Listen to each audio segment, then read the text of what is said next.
Hello, everybody, and welcome to Paddling Pool 198. I am Genie7, joined by Manic. And Manic, today, we've got a big, juicy, long tournament coming our way. You excited? Indeed, yeah, hell yeah, I am. Also, I completely forgot that you're Genie and not Greenie for the 600th time today. Congratulations, you're the 10 millionth person ever to confuse my name. But hooray! What do I get? A pass to call you actually Genie? Yeah, you get, I don't know, you get to commentate this amazing set. Our first match is going to be on Sturgeon. Or not, why did I say Sturgeon? Sturgeon second game. Sturgeon second game. That's why I said Sturgeon. It's going to be on Hagglefish TC. Leading in with that PTSD of Searching Shipyard. I guess we'll go back to Hagglefish and maybe shop for a nice match. We have FLCL versus East Shore are two teams going up against each other today. Or hold up, no, we got the other match going. Sorry. Yeah, there's Trollige, Squids, and Octo. Yeah, there we are. There we go. And we're seeing the triple ink strikes coming out. Yeah. Everyone's going to be enjoying that tri-strike. They get a massive buff. Still can't swim, but they get a massive buff. Yeah, but that increase in radius and damage just shreds tank armor, gets you off the edge, just instantly destroying. And here we see the first tank pop off, just gaining any ground and maybe getting the kickoffs when no one's looking. But one tri-strike going down, or the Centopia going down. To that flank there. Both teams just kind of scrapping out neutral. Here goes the assault from OctoPie. They're trying to move this tower, and they've got 2-up advantage. They're looking good to start moving this tower towards that first checkpoint. But Yump is trying to slow it down. Yep, they definitely got the turf coverage right now. Just picking them off, using all them specials, and getting decimated by the tri-strike. Nerf incoming maybe soon. It just got buffed. Oh, nice splash onto Yump from the side of OctoPie. Ooh, this is going to be a close neutral situation because we've got a lot of tri-strikes coming online. The bombs, both teams. It's weird not seeing a whole bunch of crabs that are going to break. Talking about tri-strikes that are going to break. We're changing things. Lots of bombs just coming in and out of the mid-area. And another tri-strike just to get some ground and just distract the enemies and grab the tower. When is our Centopia gonna? Oh, there's the trying strike as well. Unfortunately, catching the grading, that is difficult. But they are still gonna fight. Both teams are just kind of keeping it neutral, keeping it clean. Neither team has gotten any significant push so far. I suppose they're just testing the waters with this new patch and seeing how well they can just cover the area and poke and prod the other teams for reflexes, I guess. There's going to be a crab pop in mid for Trollige squad. They didn't find anything with that, and that tower will start moving for OctoPie. Hasn't moved very far with their killer well out.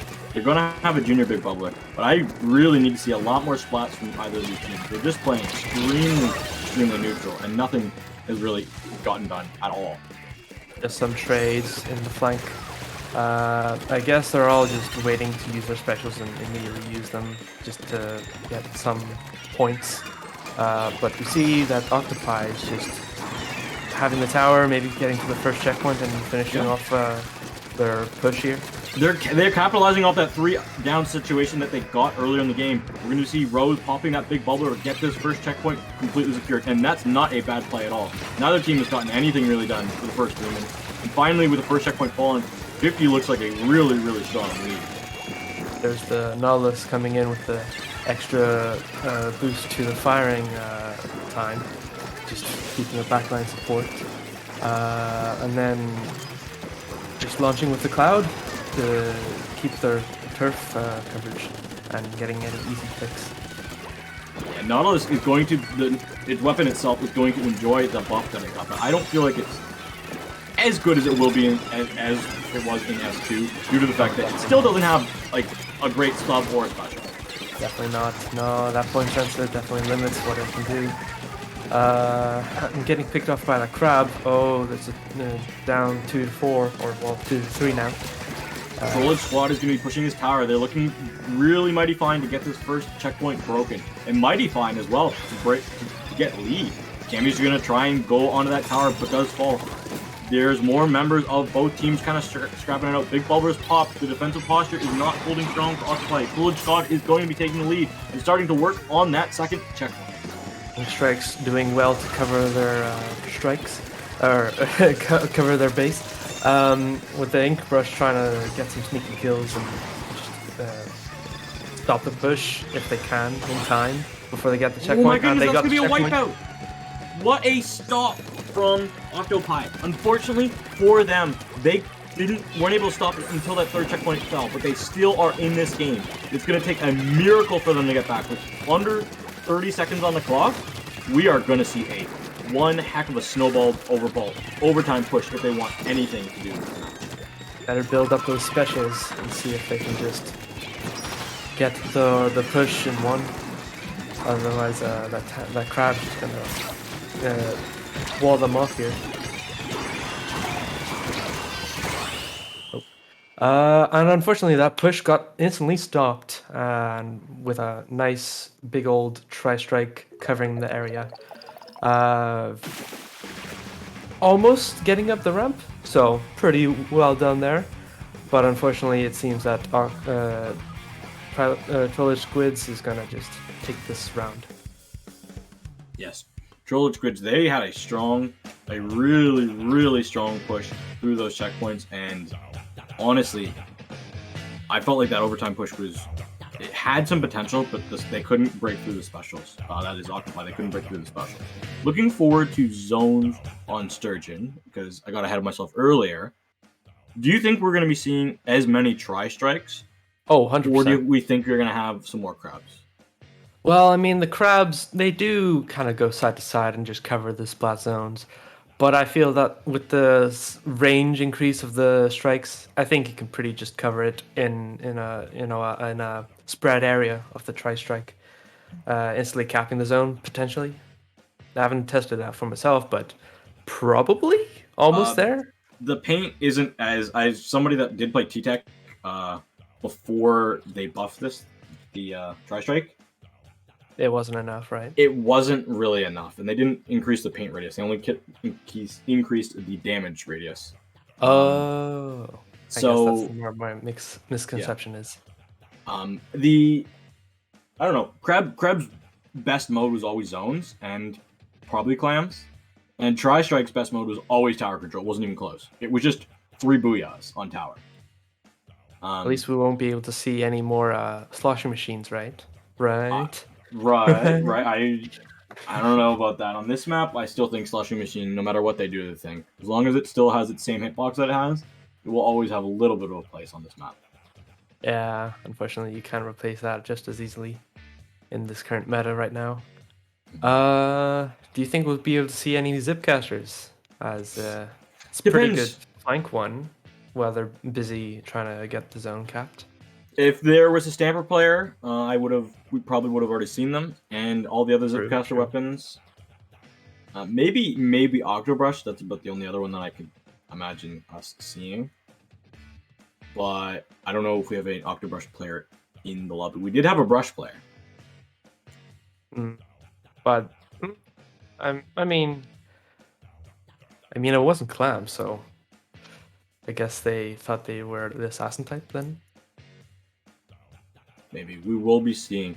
Everyone is just taking the maximum amount of time allotted to select their weapons, and we will be rolling out into this second game. Trollige Squids with the match point. Yes. Using every bit of time to select a new loadout here with a heavy splatling and 2 buckets. Very exquisite, but still with the ink strikes. Double Wave Breaker versus double Slosher. Not something I had on the bingo card. I'm gonna be straight up honest. Did not see that coming on the bingo card. Oh, we're seeing a bit of lag. I hope no one disconnects, or is it just my preview? I think it's just my preview. I think it's just us. But here comes is surviving here. It's having to do triple duty, yeah. But the crab going down with a single splash bomb, and the OctoPie capping the zone instantly. Yeah, OctoPie, they've got a good lockup position. The junior is going to start going forward. Good to take away space, good to space up with bombs and defend the zone from in front of it. Not allowing any of Trollige Squids to get remotely close to set up those wave breaks. There's one up on that ramp, but I don't think it'll be doing enough. As well, here comes one that's a bit closer that should do actually some interference here from the jet dualies. And the junior just fall in the zone to the heavy spotting plus Wayburger combo. 3 down on the side of OctoPie. This zone is going to take a miracle from Ninja if they want to hold on to it, and they won't. They've got jumps coming back in. Cammy's trying to stay alive. The Thief Tech on the side of Trollige Squid is holding strong. Get a nice kill with a bomb. Tri-Strike's coming out to repaint that zone. Has to watch out because there's members on the spinner of OctoPie. The zone is still not capped. The penalty has been applied, but they are not getting any more points on the side of Trollige. Yeah, that heavy is not playing defense and just trying to go for the offensive on that flank there. And it seems OctoPie got their zone back, but will they be able to keep it for the penalty to run down? So far, no. But with that heavy just taking back on the defensive position yet again. Heavy has to watch out for that Expo. It has that range. They're going to be throwing down that wave breaker to make all of OctoPie's frontliners have to play jump rope. They're going to get pressured out by this wave, this killer whale, and the rain cloud. The zone is still capped though for Trollige Squids. This is looking good for them. If they can get some splats, they can really solidify a strong hold. Yes. So far it's down 2-4, so it doesn't look too well.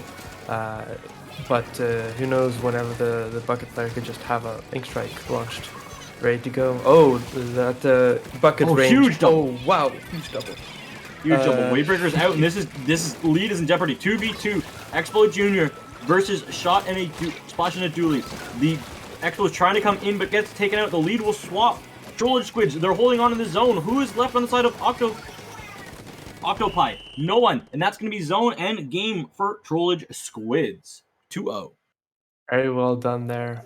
Did not expect them to hold on for so long. I guess OctoPie rushed a bit too much whenever they went 3 down. Yeah, a very solid hold. I feel like those bomb kills were so crucial. Getting lots of doubles, lots of singles, really just allowed Trollige Squids to hold on. Mm-hmm. It seems they'll be moving on to the next round, going strong with the 2-0. They're going to be going up against Spark. Spark is who they're going up against. That will be a tough match. The heavyweights. Even I know who Spark is, and I don't know a lot of good teams. Yes. But with that, we will be taking a short break to get the next game all set up for you. So please do not go anywhere. The next match is coming up right after this break.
Hello everyone, welcome back to Paddling Pool and a fun turn of events. Genie has dropped and I have taken over the mic as well as the stream, so I want to say first off, apologize if everything is a little bit choppy and the stream quality isn't as good as you usually expect from Dapple Productions. Crisp. I am doing both the stream and the commentation, so if things are a little bit late, then now you know.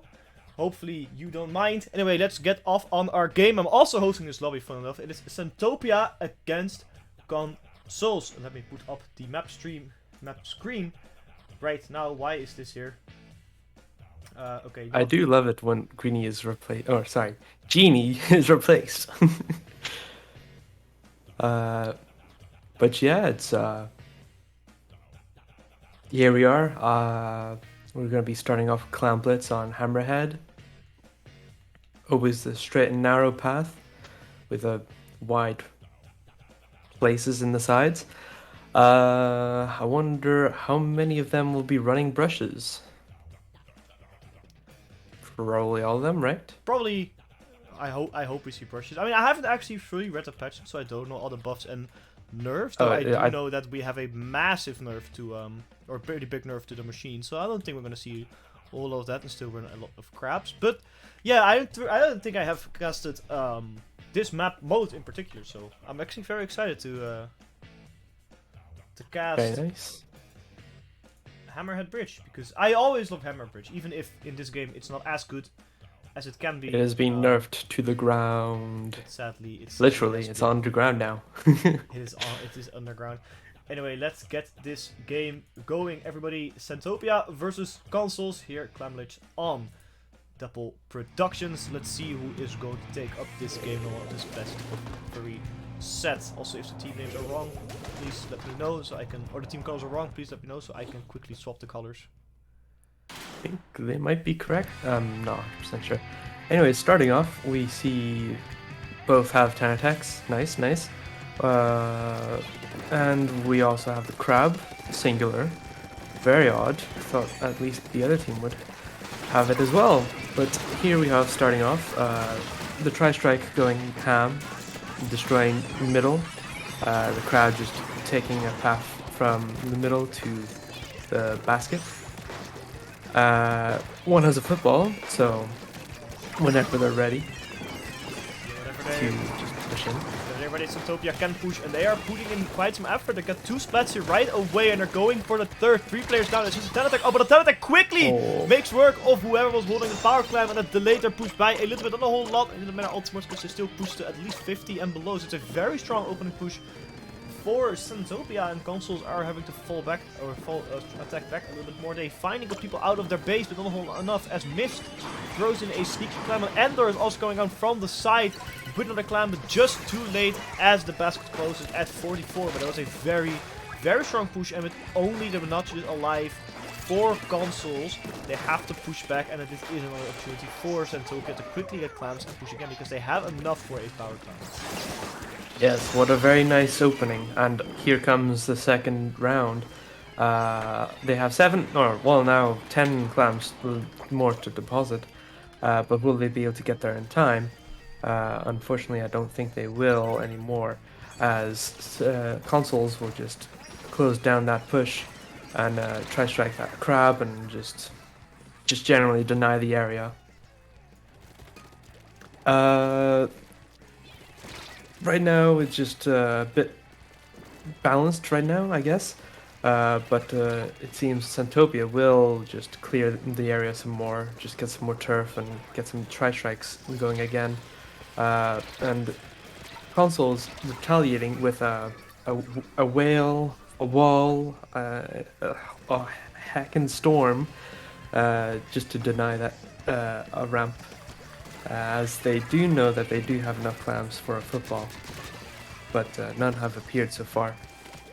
Yeah, they had enough clam, but only had 5. You need a little bit more to make the power clam, but they're still putting a lot of pressure. 8 should be enough to make the power clam, but to spread out between the members of Centopia pushing. We see in strikes coming in from Consuls just to clear out mid a little bit, try to give them a little bit extra breathing. The power clamp has just been created by Centopia, and they are looking to start their next push. They have a couple specials ready as well, so do Consuls, so it's a good attack defense combination. But Consuls is stuck deep inside of their base right before the clamp does, because you don't want to be stuck there. Ferrari going in, risky, going into multiple people, getting spotted right away. Atrax are coming out onto us holding the power clamp. Power clamp user does go down. Nila looking at someone else. Gets the second splat. Very nice. Now the crab tank is out with 2 people on the way. It's probably going to get splatted, but no. No. Mina got splatted by Endor with the red blaster coming out with a very nice little flank. And now they're waiting to get more power clamps for their teammates. They have enough. They have 14 in their hand, 16 in their hand. No, 17 even in on their hands. The power clamp is ready now. Just waiting to push.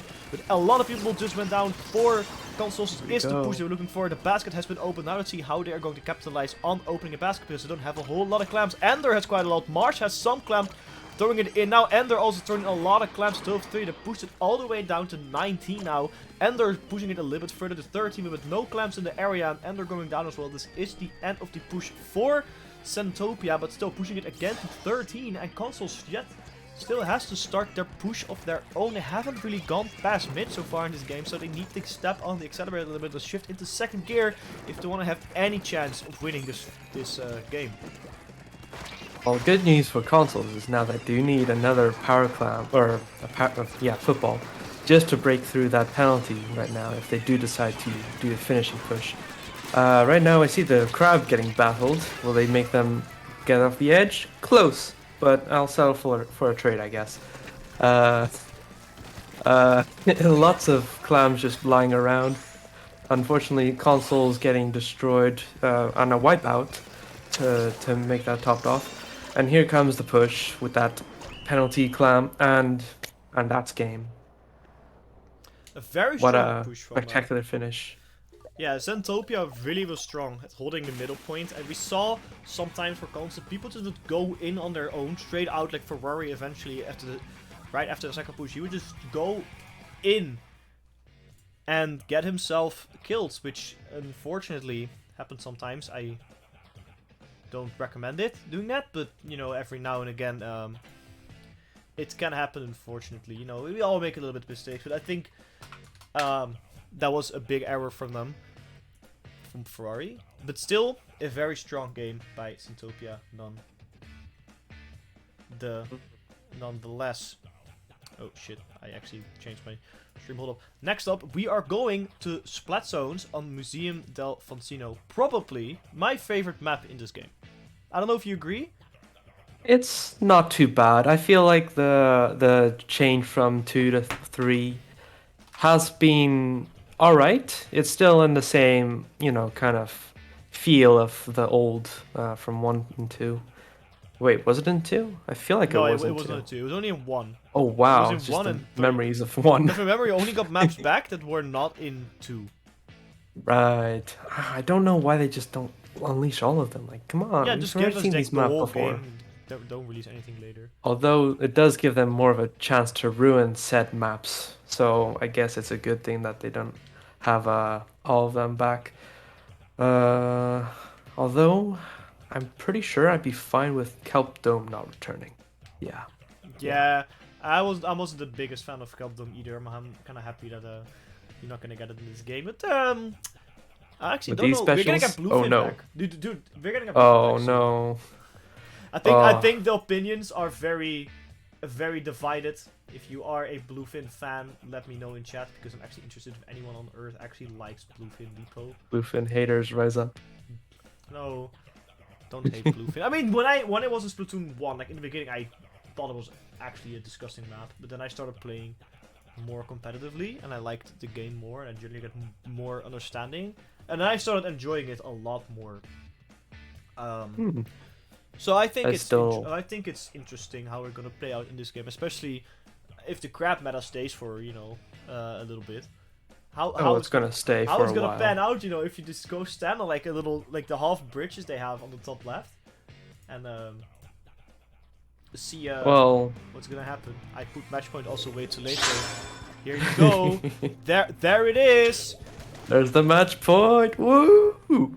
So that's the match Best point. of 3. Too late. I'm so sorry, everybody. Oh, anyway, let's get Enzaps. up into. Let's up back. We see Ooh. Enzaps. Interestingly enough, a lot of teams used to not run Enzaps because of the Coda dispenser not being good enough with Ninja Squid because it would reveal location. But now we're seeing a couple Enzaps and not a whole lot of Ninja Squid. So very, very interesting indeed. A little bit of change of the meta, and I'm a fan of it. We see Tsuki getting splattered right away by the crab tank, and they're looking at the second one. They had the bomb. Someone with 52 just got in front of the crab tank. Didn't actually get whoever was in it with the crab tank was over or destroyed, and that's good because Centopia now is holding onto the zone, and everyone from Consuls who's in is definitely surrounded by a whole bunch of yellow, and it's not going to survive all too long. As shown here, we see people getting splattered left and right. The zone is now neutralized by Consuls. It's got back in the hands of Centopia, and Consuls again are back in their spawn like they were last game. Yes, the have no fear. Our Coca-Cola is here. Not sponsored. Destroying any or neutralizing any effects of respawn Punisher, so you're safe to just push on in. No regards to personal safety. And here we have Centopia claiming back their zone from the neutral state, just continuing on their countdown. There are people that run last ditch effort, right? Because it should definitely be kicking in by now, right? I think at 30 it should be maximized. So if you do run last ditch effort, then this is a very good moment for you to enjoy that last ditch effort. I wonder where my auto camera stuff. There we are. So we see Consuls finally actually getting a capture on the zone, putting a little bit of a penalty of 53 onto Centopia. They look at the more breeding room, but they only pushed it themselves to 89. So with the penalty going to 98, they effectively haven't done anything really to help their case. They still have to go from like 98 to 31. So they are not, the breeding room they have from the penalty from Centopia is quite nice, and they can use the specials that they gathered up to get in now for the dispensary. I forgot the name. What's the name? The tactical cooler. With the tactical cooler now ready. And onto the ground. This is what they're looking for. But the tactical cooler from Centopia also just went out onto the ground. You see the ends up getting Kirby. Looking at the second one. Second one also gets splattered. 2 players down for Centopia. So Consuls finally getting some breeding room. Getting that splat zone, but it still cost them quite a lot of time, as Centopia went from 31 to 24. They're not counting, but the English are going to neutralize them with so many people on the zone already. It's again in the hands of Centopia, and Consuls really need to start getting a hang of the zone and actually holding it for longer than 2 seconds, because so far they've only pushed 17 points, which is not a whole lot. Crab going back to safety to, I don't know, get a sky view, just turf. Or maybe not, as they're getting pushed back by all that yellow. Oh, and here we go. Definitely going to have to neutralize the zone if they have any chance of just counterattacking, as the timer is really going down, and I don't think they're going to be able to push that in with 3 down. I think that is game. That definitely is game. Centopia or Consuls did the best they could, hoping they could best it, but unfortunately it just wasn't meant to be, as Centopia took a nice 2-0. Like last set, they also did a very good job at being the offensive team that they are, 2-0ing Consuls, and actually holding Consuls back in the spawn quite a bit. Not as bad as it was last game. Like the first game, I think, was quite bad actually, unfortunately. Yeah, they weren't able to do any pushes of their own. They could barely defend with the tri-strikes.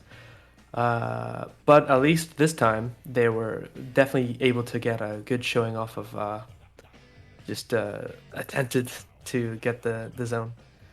Several times, really. But I guess we'll be heading off for another break to bring us round 3. Yes, we will be going on to a short break. We'll be right back.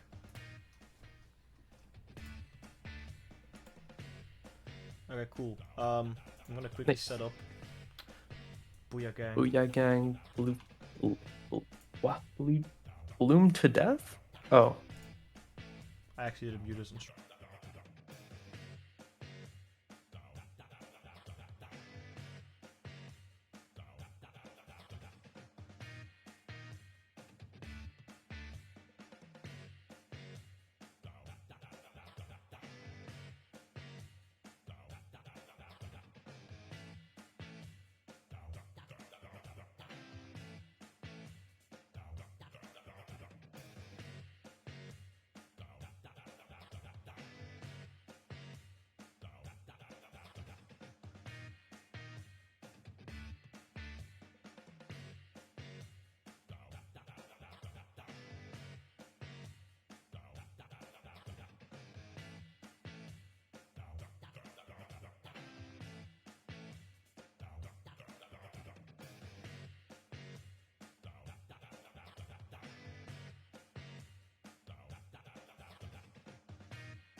Splatoon Stronghold, a stronghold for competitive Splatoon, providing resources to long-timers and newcomers alike. If you're new to the competitive scene or still figuring out how to join, we have a getting started guide and plenty of other resources to help you in your journey. If you are a seasoned veteran, we still have plenty to offer. You can find and join tournaments as well as participate in our Captain Forum and find free agents and teams. Our mission is to make competitive Splatoon easily accessible to everyone. So what are you waiting for? Join the Splatoon Stronghold today!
One.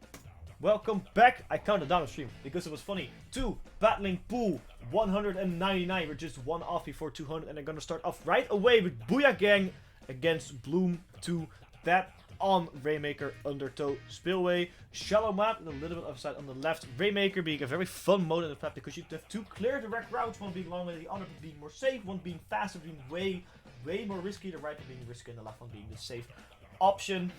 Medic, well, how do you think these teams are going to fare? Because we know Booyah Gang, because they've been playing Battling Pool for ages now. We don't really know Bloomtodeath. So, what do you think is going to happen here? Well, Rainmaker, the perfect map mode. And I mean perfect. There is no infallible way of doing it anymore, especially with the added pedestals. Say fair odds, I guess. Or maybe not. But I guess we'll see a lot less tri-strikes, as it's, well, they have to wait in the thing for about half a second before they activate. It's not really a good idea for a mobile weapon of mass destruction. I I hope so. Oh, I mean, and- it's the... Funny thing, it's a paneling pool 198. Oh, I thought it was 199. Oops. Haha, my bad. Nah, I you am... got one ahead of yourself. I'm very much ahead of myself. I really thought it was one... Hey, because we're gonna announce something special, like, Would be nice to say, yeah. Anyways. It'd be nice to say. Yeah, actually, yeah. Whoa, there's a sniper. That's a wild one. It's actually... Dude, after the patch, we've seen so many interesting comps lately. I'm so happy that, Oh, it's there. even the scoped one. Wow, that's weird. I've never seen those before. I actually, whenever I play Charger, I do actually play the Scope Charger, in all honesty. Like, I think the Scope Charger, I don't know why. It looks nicer, yeah. No, but I just Lose like the it. I just ability like to it more because it's hold the zoom in. charge. So no, I just like I can zoom in, so I can see where we're going. You know what's not going? The Raymaker finally being picked up by Booyah Gang in the yellow, pushing it forward and opting to go over the left side, like I played earlier. The left side is a bit of safer. Fly Zero going into Booyah Gang though, gets two players, gets killed, gets someone else. Another third one jumping. Full wipeout for Booyah Gang, even though if the Tetris already respawned, it's a big fat wipeout on Booyah Gang's side. And that is going to pick up the Raymaker and push up to the middle and hopefully get their push farther than 74. 74 isn't very far. If we shut down that earlier push, and hopefully we can see that the pedestal is made, and with the Rainmaker's dropped, we picked up for the second pedestal, the end pedestal. But here we have the defensive tool with the king strikes, but it's going to be completely missed out. It's, well, not the complete precision tool, and almost a wipeout going for bloom death. Just surviving 52 gal over here. Oh wait, no, wasn't it Splatoon? I think I might be mistaken. Very sure it was a special medic. I'm quite sure. I mean, they have two blooms of that. They have two special medic. Which is interesting because we see Booyah Gang. Actually, I don't think it was a special medic at all. So very interesting to see one team sticking to the old meta with some small changes, and one team decided to go something completely new. But I love seeing the new compositions from Booyah Gang. I think they do make a lot of sense. You know, no grab is a very risky move by Booyah Gang, and currently it's current scores, it's not really paying off. See the restart going in, doesn't get a splat. Unfortunately, the Tetra though is looking at that. I believe it's a special medic, trying to get that splat, but there's someone from above 10 attack and the 52 coming from above, making quick work of them. Unfortunately, two players down on the side of Booyah Gang, that can probably get this Raymaker and push it further. Even if Booyah Gang captured it, the missiles will make sure that area, or the extraction, sorry, will make sure that area is back into their possession.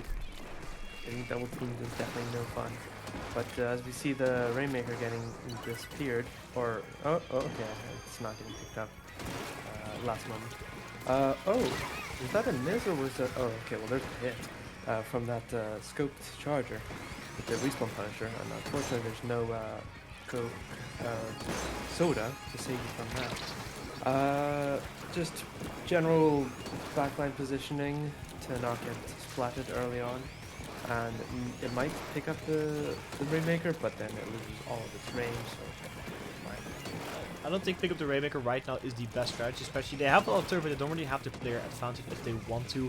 Especially now with Yara going into the middle, getting the charger is going to be huge because that Inkvet is gone. Let's go to protect the Rainmaker, and without it, it's going to be a little bit difficult to push. 3 players down for Booyah Gang again. Bloom to Death is pushing in very hard, getting so many splats left and right, and with also very delayed wipe for Booyah Gang. Bloom to Death is pushing back into the center once again. 2 players down now for Bloom to Death. So Booyah Gang, hopefully with this, can start pushing as they have more players up on the field than the opponents currently. But I don't think it's going to happen as someone from Bloom to Death is going in deep, getting a big kill on the Splashmatic. Gets by the Charger getting refragged by the 52 gal from Fly Zero, who also gets a second player and also gets Badooed. 3 players down by just his 152. And there Badoo is pushing the Rainmaker forward, pushing it slowly, steadily. The 52 gal using their killer wheels to get extra spot and to push people away. They get his Rainmaker even further. A bunch of bombs coming out, and Fly Zero went into those bombs, getting split up into the process. Kit Kat with that Charger, also getting a Rainmaker, and again the Rainmaker is in a very important spot for Booyah Gang, and it's in their side of the map, and they don't have anything they can do about it.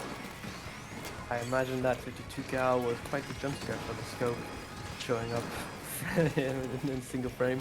But yeah, here comes the Inkvac potentially to just body block any of the push if it stays alive. So far, just Ink Strikes coming left and right. to clear up, maybe getting a one-man splat to start the push, but I don't think that's going to happen as the crab comes out to just finish up with the rest of the team, and that's a wipeout for Booyah Gang. Yes, a very unfortunate wipeout for Booyah Gang, as it didn't get to have a single proper push. Big W for Booyah. I especially want to give a big shout outs to the MVP Fly Zero, who did so much work. Of course, everyone Booyah that played together so nicely with the triple from Fly Zero. Just proves that he's such a strong player, and definitely shows that they deserve to win game number 1 of this best of 5. But we're going up to the next map mode right now, which will be Splat Zones on Splatoon 2's Cult Classic favorite, Mako Mart. Mako or Mako? You decide. There's only one answer though. I honestly prefer Mako, but I just see so many people called Mako. I just call it Mako. I don't know why. I just call it whatever it was called in Twilight Princess. Mako. Mako Mart. Monka Mark. Monka Mart. Monka S Mart. Monka S. Monka. But I assume we'll probably see more crabs as well. They did have 2 on the other side, and guess what side won? The one with 2 crabs. So it's probably a good idea to copy that strategy for Splat Zones. What do you think? Do you think they'll be using any more ink strikes, or would it be more so crabs?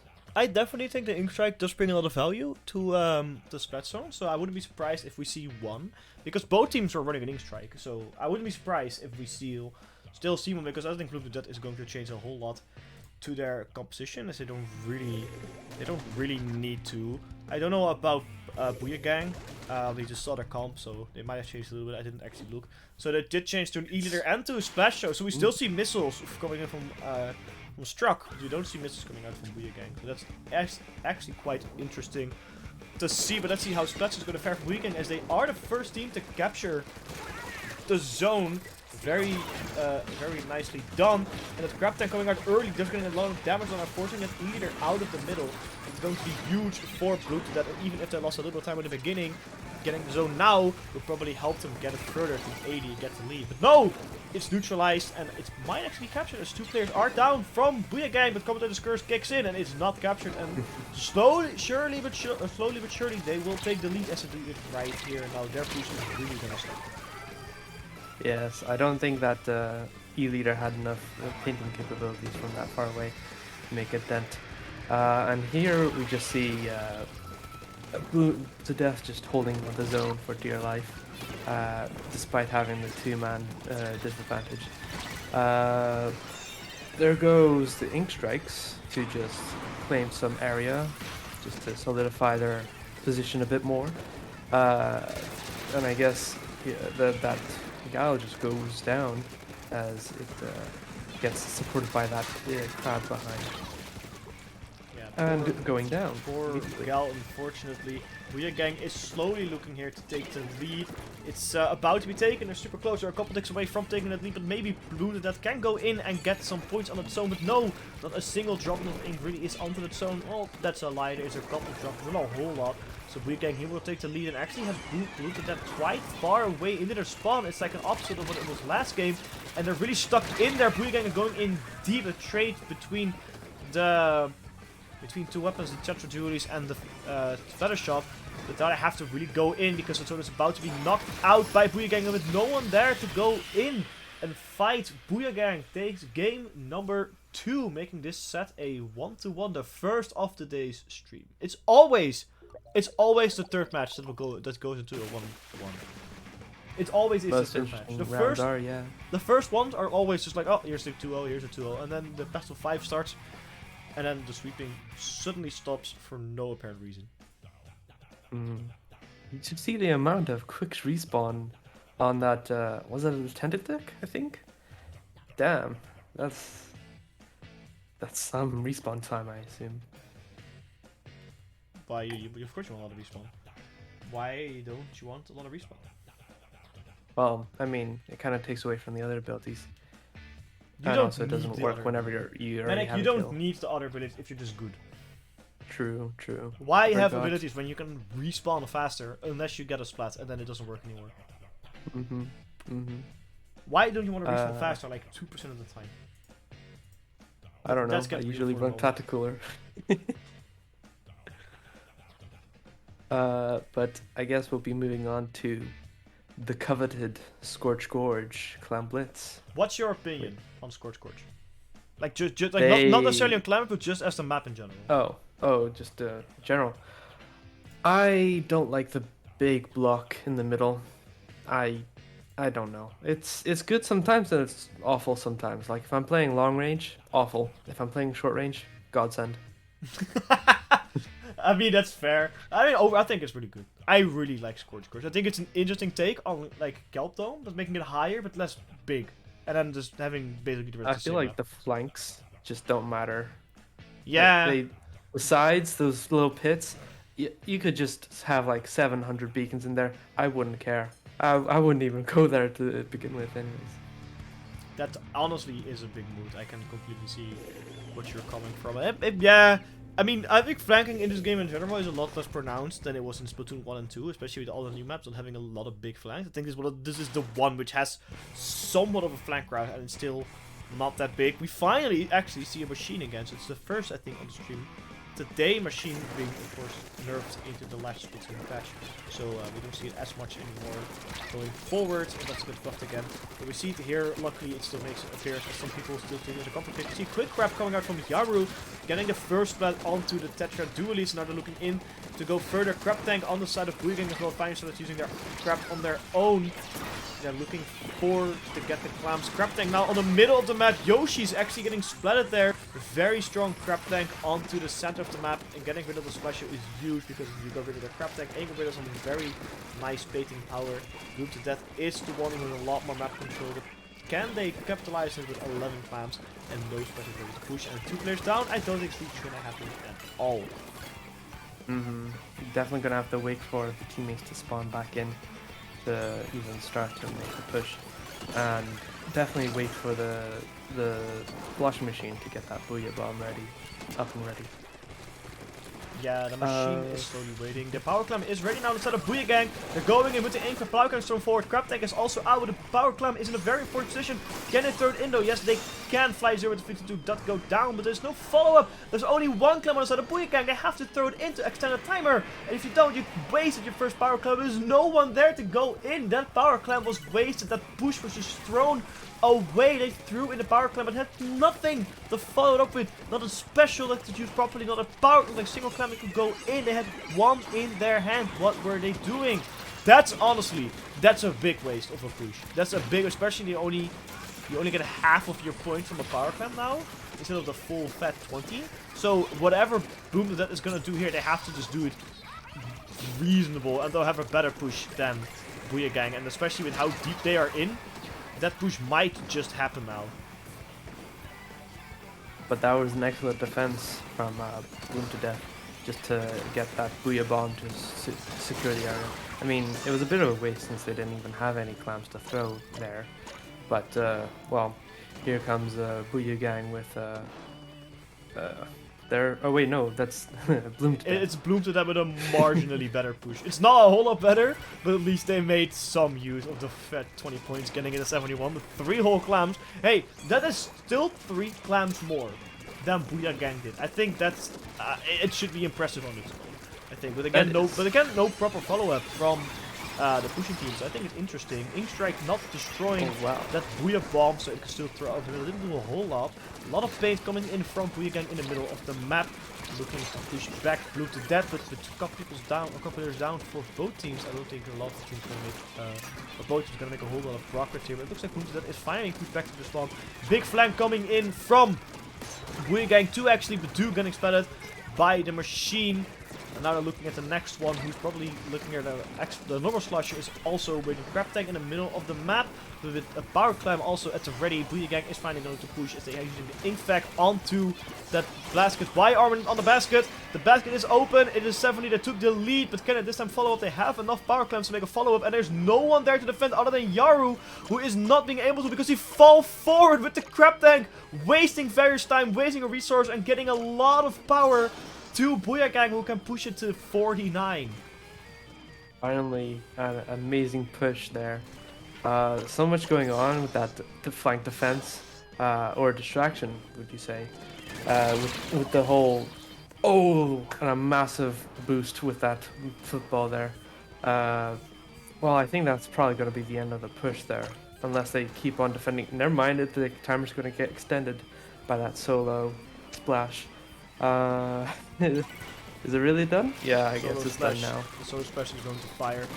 Going to extend that time for life. I mean, 14 is a very impressive push. Definitely not going to be able to come back from this unless they have, I don't know, 6 footballs to play around with.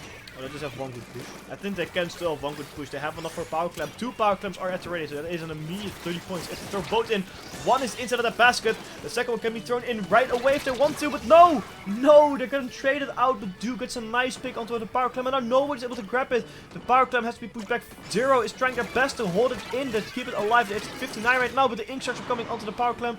Pushing it back again. Fly Zero trying their best to fight off people with no clamps. They could not hold it open, and with that, the game is probably gonna end as the power clamp 4.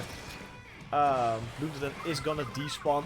They still have one. It's you don't lose if you don't spawn. I did actually know that. Yeah, it's overtime. It's overtime as long as there's a football in possession. They jump back to spawn. It didn't get destroyed. I didn't know that. Oh, you can do it in this game.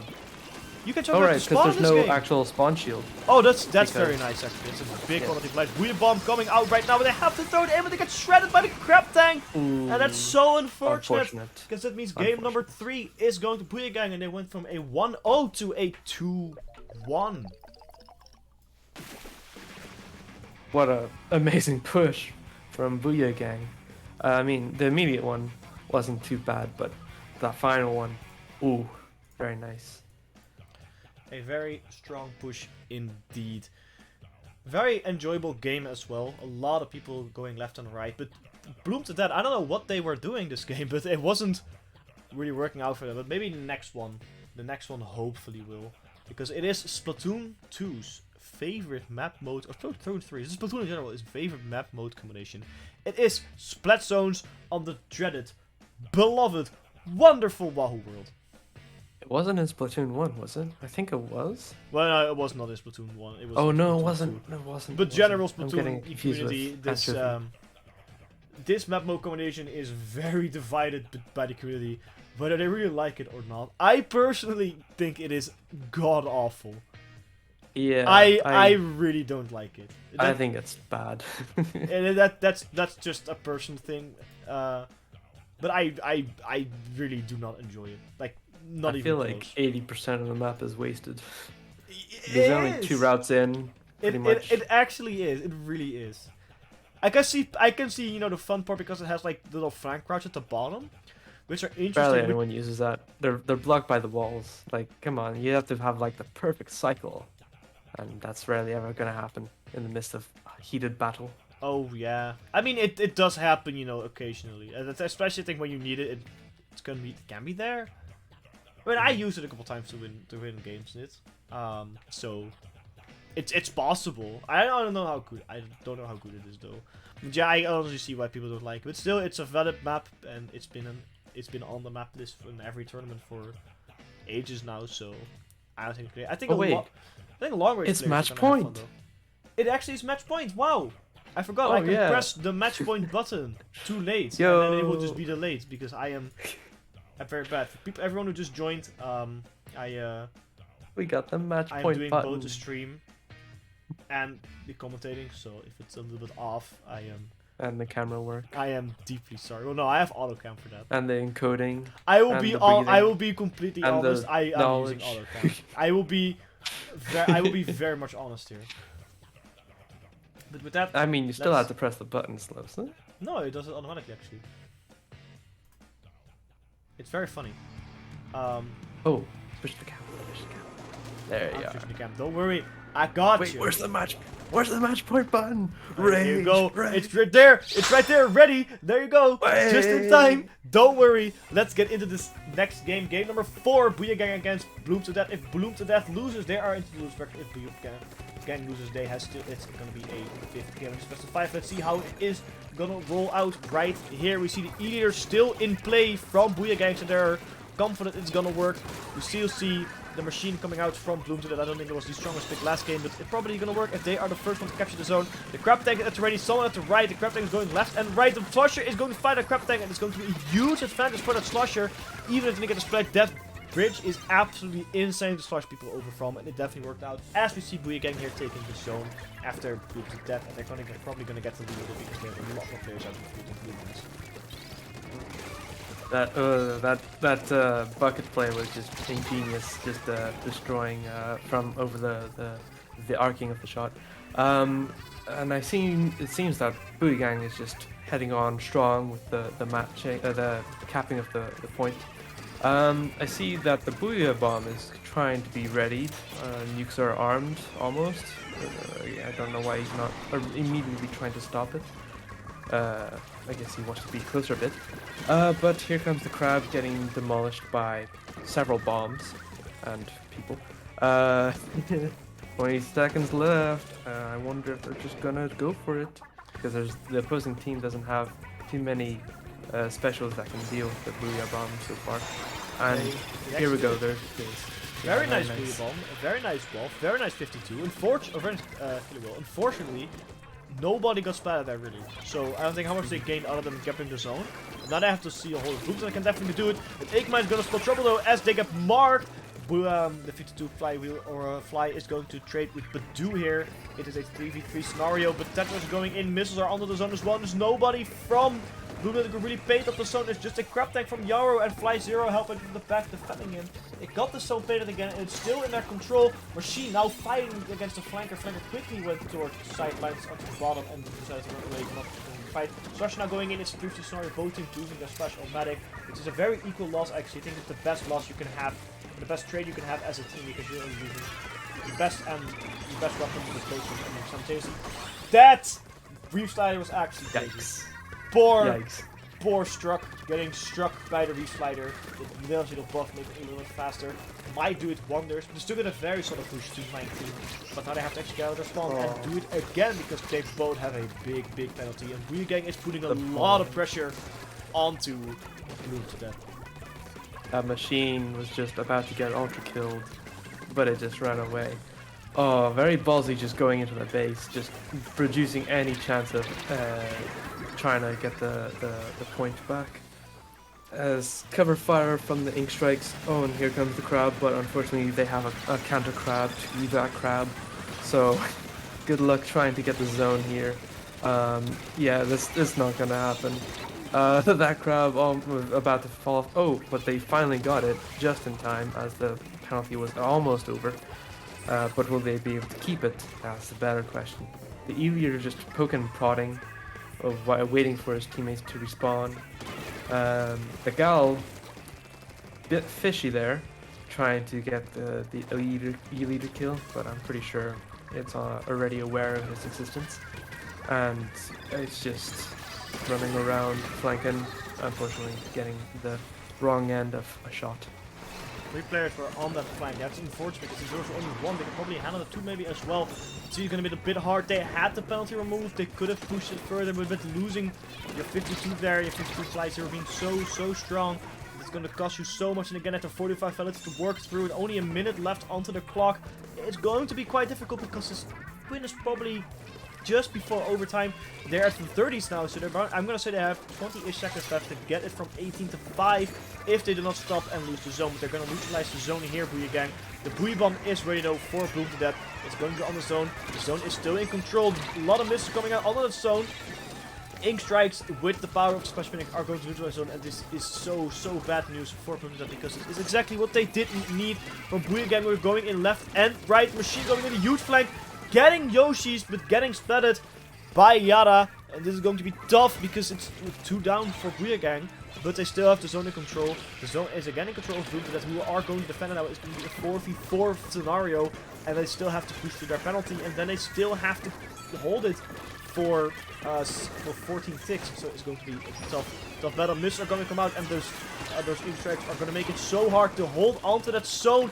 The painted turret, can they hold it though? People from Booyah Gang are pushing in, the zone is neutralized, a lot of ingots going in the zone. The wave break going to make it especially difficult because it's a jump out, and because they couldn't forcefully stand where they wanted to with that wave breaker. Game number 4 goes to Booyah Gang, and with that, Booyah Gang takes the set, knocking down bloomtodeath to the losers bracket. Very unlucky. All the special spam was going ham. They just could not outpaint them. But still, a very good showing from bloomtodeath.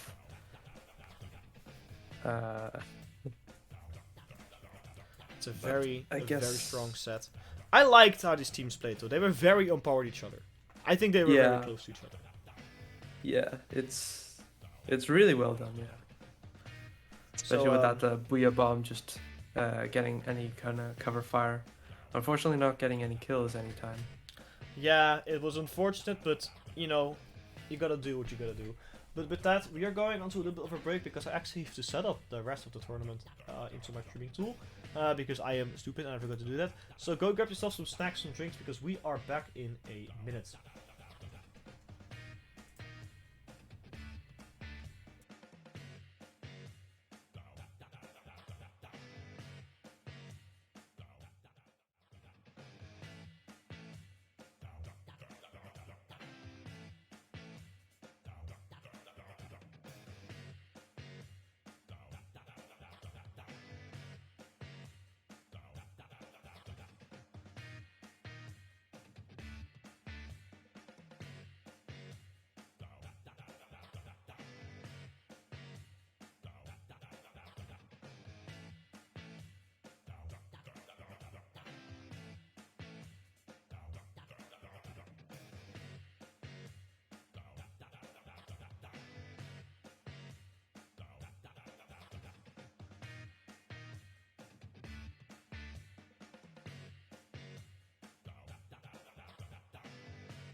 Welcome back, everybody, to Battling Pool. And before it is way too loud, let's get right to the maps of this next tournament set. It will be your uncle's mom.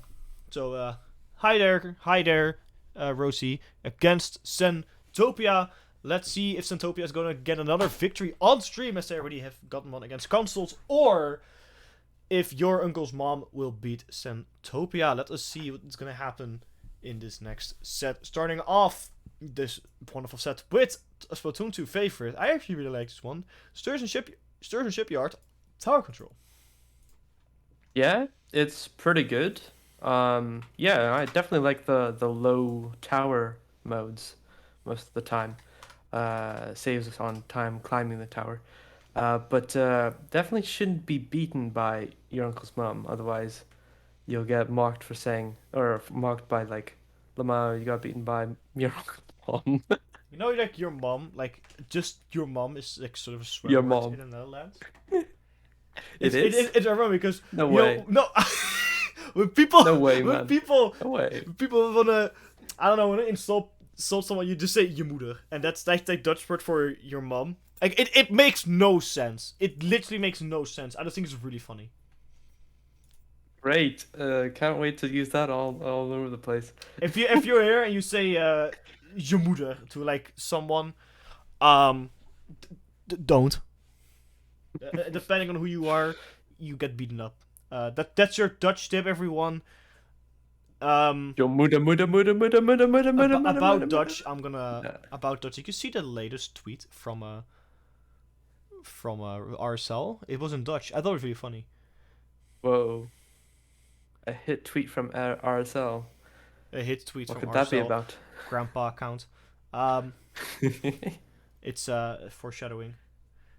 I'm teaching you all Dutch. I'm foreshadowing a potential event happening. Nothing is set in stone.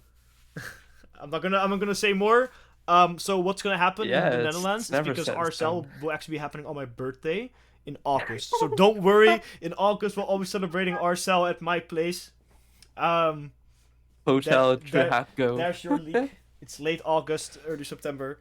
August 31st, December, kill you. December 1st. That's when RSL is. Don't worry. You're being disowned by Alice, aren't you? Yeah, probably. Probably, yeah. But you know what's not being disowned? The crab meta. Not yet, anyways. No, not yet. It will probably. I don't think it's going anywhere anytime soon. Like I'm gonna be honest here. It will not. Okay, let's place bets. I'm gonna say we're gonna have 3 crabs this game. Do you agree, or are gonna be more or less? It's tower control though. I mean, yeah, the Explosior R, it might be good. No, I think the normal 2 and maybe an X-Strike, like probably everywhere else. Maybe a machine, or probably a blaster. Yeah, probably a blaster more so. I can see that. Yeah, no way there's gonna be 3. Oh, or you mean total, or per team? Total, not per team, just Total. Oh yeah, okay, then 3 probably. I don't think 3 on one Or maybe team even is 4. is still justified in the current meta. You never know. If something's doing good, just add more to it. I mean, yeah, honestly, Can't hurt, right? just do that. Just do that. Just add more.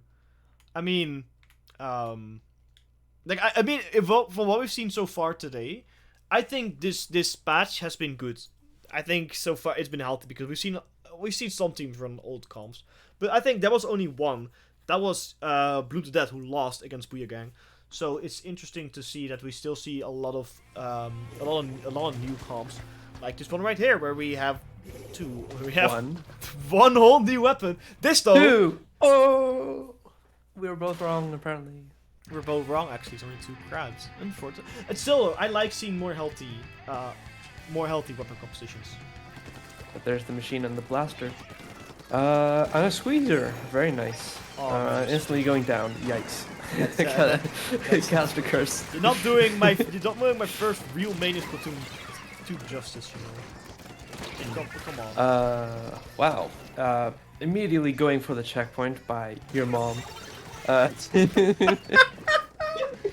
I was I'm just gonna say your mom instead of your uncle's mom, because come on. I cannot But, take it seriously, man. But they took the tower, actually. And very quite nicely took the checkpoint. And they're still going forward with it. They're pushing it all the way to the second checkpoint. It's a little bit off right now. Someone is on it. There's Matt on the tower trying to push forward. They are on the second checkpoint. And Centopia is doing their best to stop it. Stop the tower in its track. Can they actually push it back all the way to the middle? No, they can't, because with 3 players down, you cannot really stop the tower, as your uncle's mom is now capturing the second checkpoint, not just our hearts, but also the checkpoint, and going in all the way to the knockout place. They're super close to knocking, only 14 ticks left onto the tower, but everyone from Centopia is alive right there, and with that, your uncle's mom gets wiped out. This is something else that I vote. I was about to say that, but good thing you reminded me not to. But yeah, just getting completely wiped, your mom. Here comes the crab to counter your mom. Stop! Stop! Don't, medic, don't do that. Don't do that. Okay, I will try to resist your mom. It is your uncle's mom, not your mom. Fair No, it's point, also fair not point. your real mom, it's still your uncle's mom. Wouldn't your, someone in chat, wouldn't your uncle's mom be your grandma? Your grandma? No, that's... Or an aunt? Actually... Aunt? Well, Yeah, your aunt. oh my god, it actually is.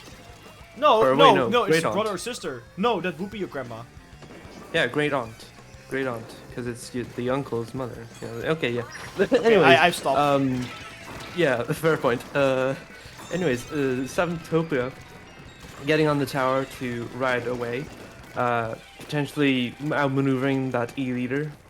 Just sitting still. Trying to get the checkpoint, maybe. Or just getting lag shotted over there by power. Yeah, tower doesn't gonna go all too far, only to 44. They're trying to get another push onto the tower, but it's in the center. And a lot of people from your uncle's mom are very much pushing into the middle. Mars getting a nice plateau. Looking at power. Power quickly gets the refrag right there, so that's unfortunate for Centopia, who are really looking to get something done out of this push. They have about 2 minutes left onto the clock to get something going. It's going to be more difficult as we see your uncle's mom pushing up forward. Eating it out, standing behind the tower, waiting, looking at the blaster, doesn't get the blaster. Ink strikes now onto the middle of the map, but I don't going to do all too much as the wave breaker from the Eagles does go out to counter any flankers, and it's still out. Actually gets a splat with the wave breaker, gets 2 splats with that wave breaker. Very strong teamwork there from your uncle's mom, who are now pushing forward into the enemy territory of Centopia again, but there's a flanker waiting. It's almost sharking. It's a Squeezer. Squeezer getting the hands of power, looking at whoever was back there. Didn't get him, unfortunately. They're now looking at someone else waiting. The machine onto the machine onto the little tower area there, trying to get some splats in. The ink shooter goes out. Max gets splatted. They can buy that. Trysuka, the blaster or special medic is now also in. Is that a special? No, sorry. Yeah, it was a special. Also getting in from Scrub. Scrubbed him right off the map. Look at the rapid blaster. Can they scrub him off too? No, unfortunately, Scrub gets scrubbed by that burst bomb from Kirby. And now the tower is slowly being reset to the middle. But I don't think Centopia is getting a whole lot from this, because they only have a minute left on the clock and still have to go to a full checkpoint and then sort of half the map. So it's gonna be tough out there. Yeah, your uncle's mom is definitely is in the best position right now. But Centopia will have to just keep them out of the tower's path if they truly want to score, but unfortunately being disadvantaged 2-1, well, no, 1-3, 1-4, yikes. I don't think it's gonna be the way. Yeah, it's gonna be tough. It's going to be very tough. They have about 25 seconds left on the clock to get something going. But with 2 players down, it's going to be super, super difficult. Your uncle's mom is really going in quite hard, quite deep. Looking at players. The machine gets 1 from Mist. Looking at second one. I believe that's Max also going down. I'm not sure who that was. But the special and the special and the rapid both go down. The machine gets splattered there with a couple seconds left. And with your uncle's mom onto that tower, is not going anywhere as your uncle's mom is out there taking game number 1. There are so many things I should not have said. Most of them starting with your uncle's mom. Oh, but man. Definitely one thing I should say is that they definitely take the victory for this match. All jokes aside, though, it was a good game. Yes, it was a very good game. It was a very good game. And we're going to see game number 2 now, which will be Brainwater Springs Splat Zone. Oh, sorry, Brainwater Springs Splat Zone. So here's so every Brainwater. time I see Brainwater, it's just like here's a map with no flanks. Well, I a good way to get in, not a good way to get out, though. I really dislike Brainwater Spring. I played it for. I genuinely dislike it. I don't think there is a worse map in Splatoon. Yeah, I feel like it's way too cramped. Well, I mean, it is an original map, I guess. But it's way too cramped. I mean, I think compared to the other original maps, right? I mean, I think all Splatoon 3 maps have mad issues with flanks. Mm-hmm. Like Hammerhead Bridge just has nothing. When at the beginning you could go sneak up top. Well, I guess sort of sneak, but there was a lot of cover in Hammerhead Bridge, which is just gone. Brainwater Springs has absolutely nothing in terms of flanks. Scorch Gorge also doesn't really have flanks. Eelto Alley is just here is like a line. So that's it. Yeah. What else is there? Well, I don't know what there's, else is there. There's That's just how memorable. That's how the memorable. infamous map. That's how memorable. Destroyed. That's how memorable it is. Okay, I guess my Yeah. favorite map is Mincemeat because that actually has a flank. Mincemeat actually has It does? cover and a flank. Oh right, in 'cause you have- special modes. Because Right. you have multiple ways to go in, and you can on the right. No, it's sort of a flank. Oh, that. Yeah. Like on the right, you can throw Okay. bombs up, and most ranked modes actually have something that allows you to go up there. So with that, I think that's one of the better ones. But let's see if game number 2 will fare a little bit better for Centopia, as your uncle's mom is currently in lead of this set. Let's see how game number 2 is going to roll out. Here's Pet Saints on Brainwater Springs. Coming in with that Deco Slosher, going for the bit of a Spider-Man action maybe. We'll see if there's any good pickups from the flanks from your uncle's mom. Stop! Stop! We agreed to stop that. There's a map on my screen. I am sorry. I want you to make sure that you can look at the weapons for long enough as we look at your uncle's mom not capturing the zone and leading the charge for once. You're also doing it now. But yeah, Centopia getting locked down with the zone, not letting anyone touch it, passing that nice number. Hopefully keeping it for a bit longer, as your uncle's mom getting decimated. Yeah, just Yes. chilling. Really, your uncle's mom isn't really deciding to go in. Like, you know what, this spawn is great, and this is the problem with having no flank on the map. You're stuck here, even with the editor. You're just kind of they stuck could here. go to the left, It's but difficult. they'll be It's instantly destroyed. It's difficult to open. You can't really flank from there. The Zipcast is out now. Scrub getting splattered to the Zipcast. Also, I don't think it did all too much there. You don't see a single person down from Centopia, as they're just holding back your uncle's mom quite a lot. And with that, they're on their way to get 100-0, and they got a clean 100-0. We had some paint onto the zone, but not a whole lot from your uncle's mom, as Centopia is a very, very quick contender to take this game from being behind to being equal. I hope your uncle's mom wasn't just laughing at their own name, and getting distracted. But hopefully, it's neck and neck, I suppose. Maybe we'll actually see a whole best of 5 instead of first to the middle of the map, or the middle of the maps. Yeah, I think this is gonna be a little bit better. I mean, Mincemeat Rainmaker, I think, is one of Splatoon 3's most solid combinations, because Mincemeat is just such a good map, and there's actually options. There's proper, fun options that you can use to flank and to splat and to hopefully actually get something done.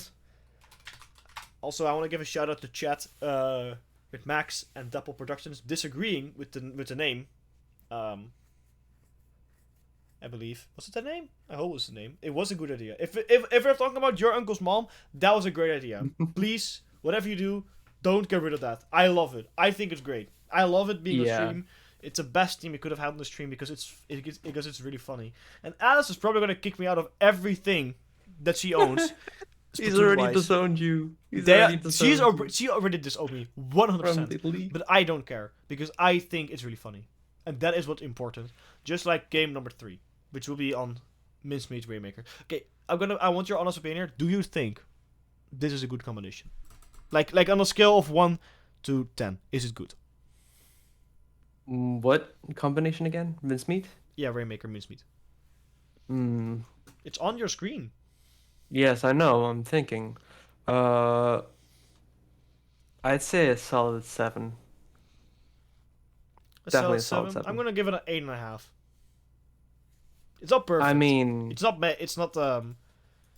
It's not. I mean, I feel like it's got everything that you need with a Rainmaker map. Quick and easy direct route, or sorry, quick and risky direct route, or a safe and a bit safer side route. There's a bit of a rail, so you're gonna have to, at least have some run speed up on the Rainmaker holder to get over that. And then there's just the final push to the final pillar. Yeah, I can agree. You know what map would be great in this game? For Rainmaker. Camp Sugarfish. Oh, yes. I think with the pedestals, having a pedestal like next to your spawn would be very funny. Anyway, let's get right onto the next game. Let's see if your uncle's mom doesn't get stuck in spawn like unfortunately this game, even though last map was made for you to be stuck in spawn. Let's get this game number 3 going here. As Centopia is quick on the crab tank, but your uncle's mom is quick on popping that Rainmaker. We have 1 player down for Centopia, 2 players down on your uncle's mom's side, so it's a big advantage for Centopia, who are looking to get a 3rd player down. It's just a splashing or just a splatter shot, trying to stay alive onto their little bunker area. And Endor picked up the Rainmaker and swooped all the way to 74. A decent push, but not all too far. But with the Rainmaker popped again, Mist can quickly take over that checkpoint. Gets splattered in the process, but having that checkpoint gone is going to be a huge relief for their pushing forward, as your uncle's mom still has to get through their checkpoint. Yeah, I just realized I found out a sentence I should probably never say. But this is definitely a good opening for your uncle's mom. Not the sentence I meant to say, or the sentence that I thought I was going to say, but... No, especially because you phrased... Hey, two down. You phrased before, like, if you shouldn't have said, like, I shouldn't say it, because now I'm gonna think weird about a sentence. Even though, like, when it's not the sentence that I meant to say. Yeah, nor was it the one that I was warning against. Oh, if that wasn't it, then there's something worse. There's something worse. There's something way worse. Let's see if it's not worse than the push that Centopia is facing right now. But I don't think it's gonna happen because only 1 player really alive, and that's the Slusher. Only the Spider Shot being alive right now. But they are being somewhere onto the map, not all too far. Fighting in the middle, getting splattered again. So it's effective late wipe for Centopia, who are still holding on the Rainmaker. Quite good. They have the lead, and the checkpoint hasn't actually been captured by your uncle's mom. So it's a big advantage for Centopia. Missiles coming out, Inkstrike coming out. I keep calling them missiles. Inkstrike coming out. Don't do all too much strikes coming out for Centopia now as well, trying to counter that crab tank. But the crab tank quickly decided, nah, I don't want to be here. And the charge pick the Rainmaker also made a big mistake putting it over there, because that is huge for Centopia and pushing, and they're pushing forward.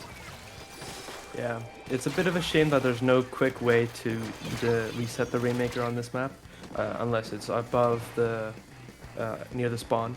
But it's a good one for the pushing team, as well. Here probably comes another push. Maybe? No, probably not for another while until they get another member down.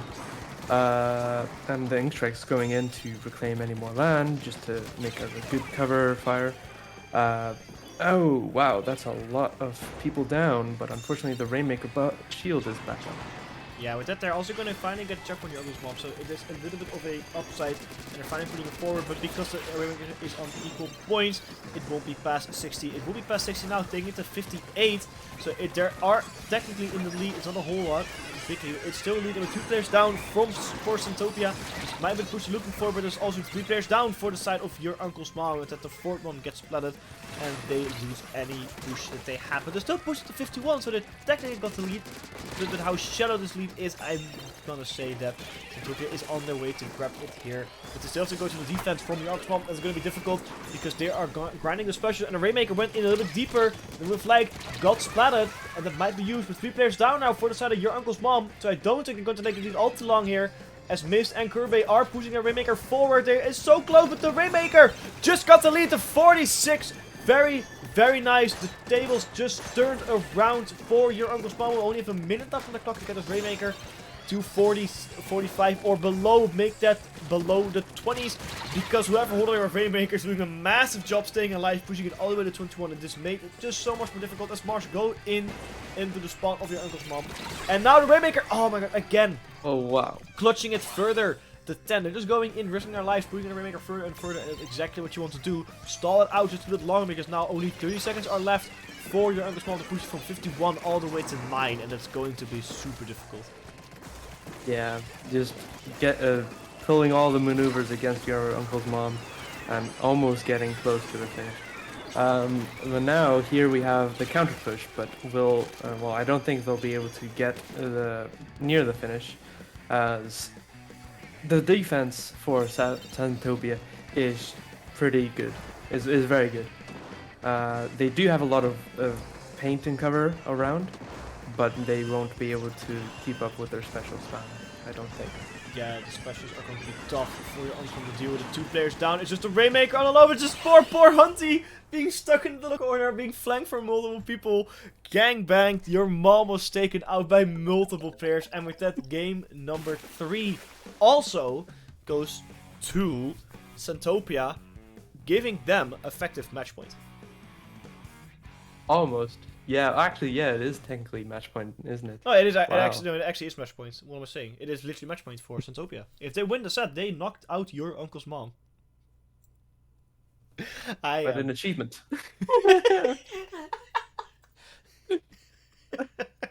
But I guess they'll be shopping for new tricks to play against in Mako Mart. Actually, Splat zones. Is this Hagglefish? Oh right, it is Hagglefish. It is Hagglefish. Mako Mart. Well, you know, you can still shop in Hagglefish. It's a market, you know. Get more discounts. Marketplace instead of a shop. You could actually, you know, haggle. Hey, I want this. Hey. I want this fish for 20 instead of 30, and then I'm gonna say no. I'm gonna go for 28, and there you go. And then eventually, when you agree on the price, you just leave because the guy next door sells it for cheaper anyway. You just want to waste their time. I've actually done that once.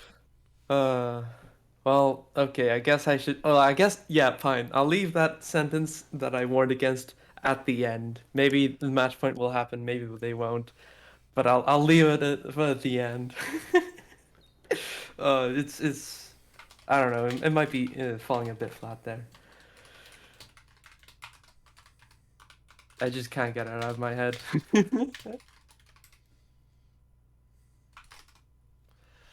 No, yeah, I don't think there's just too many good jokes to be made here. No, we don't have enough squeezers. We really.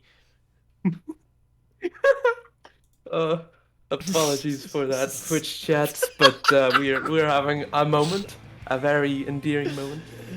But here we go. Time to haggle for some W's. I just had Alice tell me that you're gonna ban us. Oh, 100%. Well, one day. That will be worth it. That will be worth it. Let's see if your uncle's mom can maybe do some shopping, because that's what moms usually are very good at.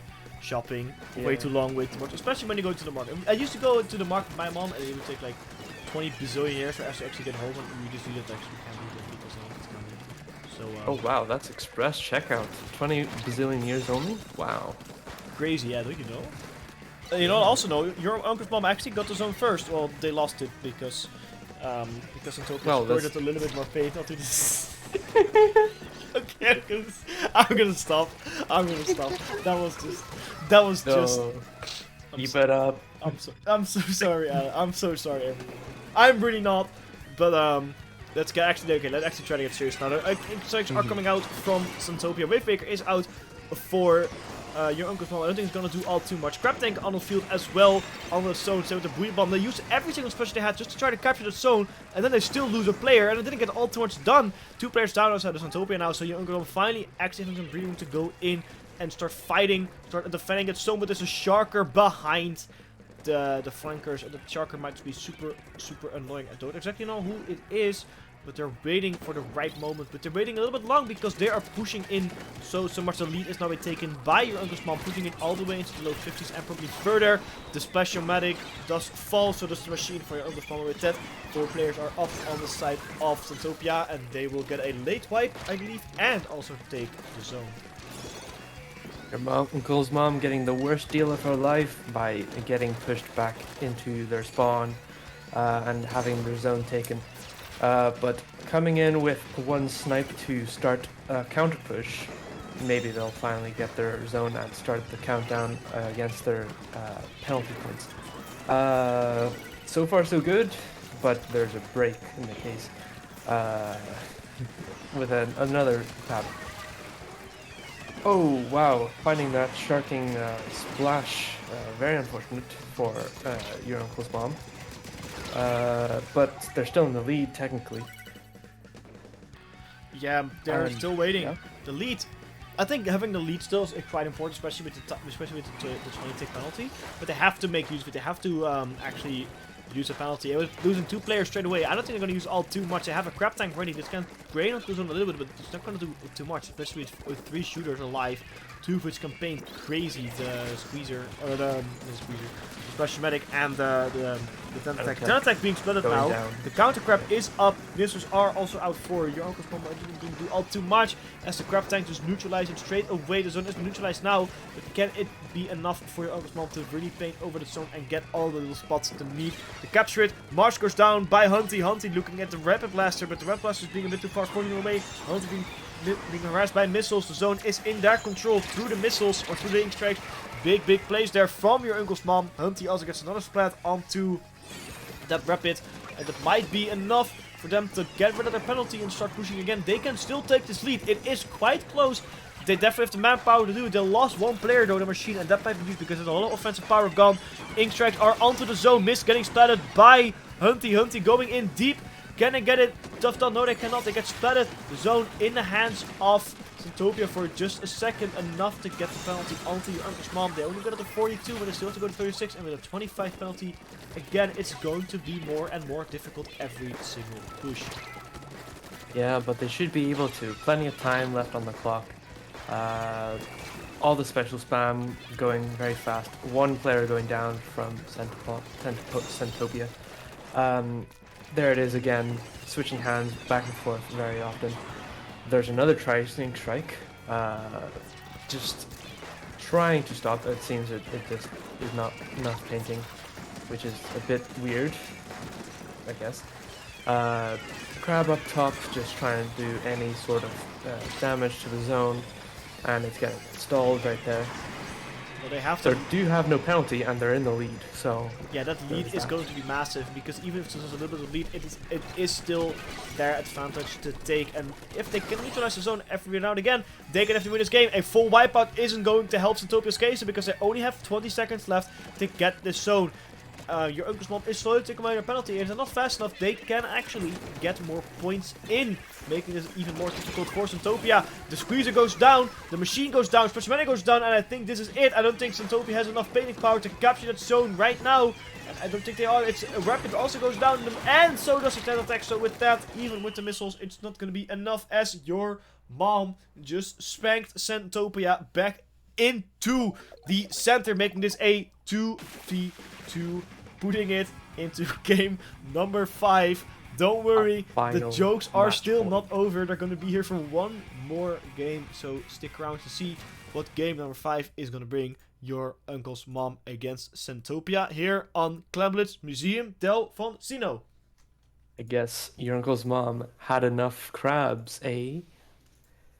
No. No. Okay. It would have worked way better mid-game. I think mid-game it would have worked perfectly, but now you're just off. You were just off. It fell flat. Well. Oh wow, it's not even the end of the thing. No, it's definitely because yeah. Anyway, I guess I went too early. It seems. Anyway, Museum del Foncino. So, do you like it? Yes. Do you think it's great? No. Why not? Clan Blitz. No, Oh, I'm and not also talking about Clement. I'm they just missed talking. the second rotating thingy. Really? Yeah, I miss it. Where was it again? They have like the big one in the back, like at your spawn, and then. Oh wait, no, there only was one. There were only two technically. There was like on your spawn and then one on the center. Yeah, I missed the one in the spawn, but That's Oh, still wait, no, there. oh. That's like oh right, it's still there. It's still there. I thought that it had like two on either side. No, No, I it just guess had not. one. And one on the center. You are very much misremembering. Yeah, it's been a while. I mean, like what, 5 years since I last played Splatoon 1? I Maybe think, more, probably 6 now. You know when Splatoon 1 like stopped because Splatoon 2 existed? 2017. Yeah, that's the last Right? time. Or no, 2000. That's the Yeah, last. no, it was 2017. Yeah. That was the last time I actually played Splatoon. Splatoon 1. I'm gonna be completely honest here. Mhm. I don't really go back to all these games every single time. Anyway, let's get this show onto the road. Your uncle's mom puts Centopia on the bench and lets him stay there as a penalty, and with the penalty being the loser bracket. Or will Centopia spank your uncle's mom in a little bit of a reverse fight? Let's see how it is gonna go. Game number 5 Clemens here on Museum Del Francino. Manic, take it away. Yeah, sure, go ahead. Centopia going down with 2, and your uncle's mom having the cash and stacks of loads of clams ready to go in a football case, ready to score all the goals that she should have at practice. No, doesn't make sense. The crowd trying to make any sort of defense and putting your uncle's mom 2 down while the case is still open. But I think that push is pretty much over. And, well, I guess we'll see how Centopia makes their own push if they are able to, which they are. Very nice, very nice. It's a push to 80.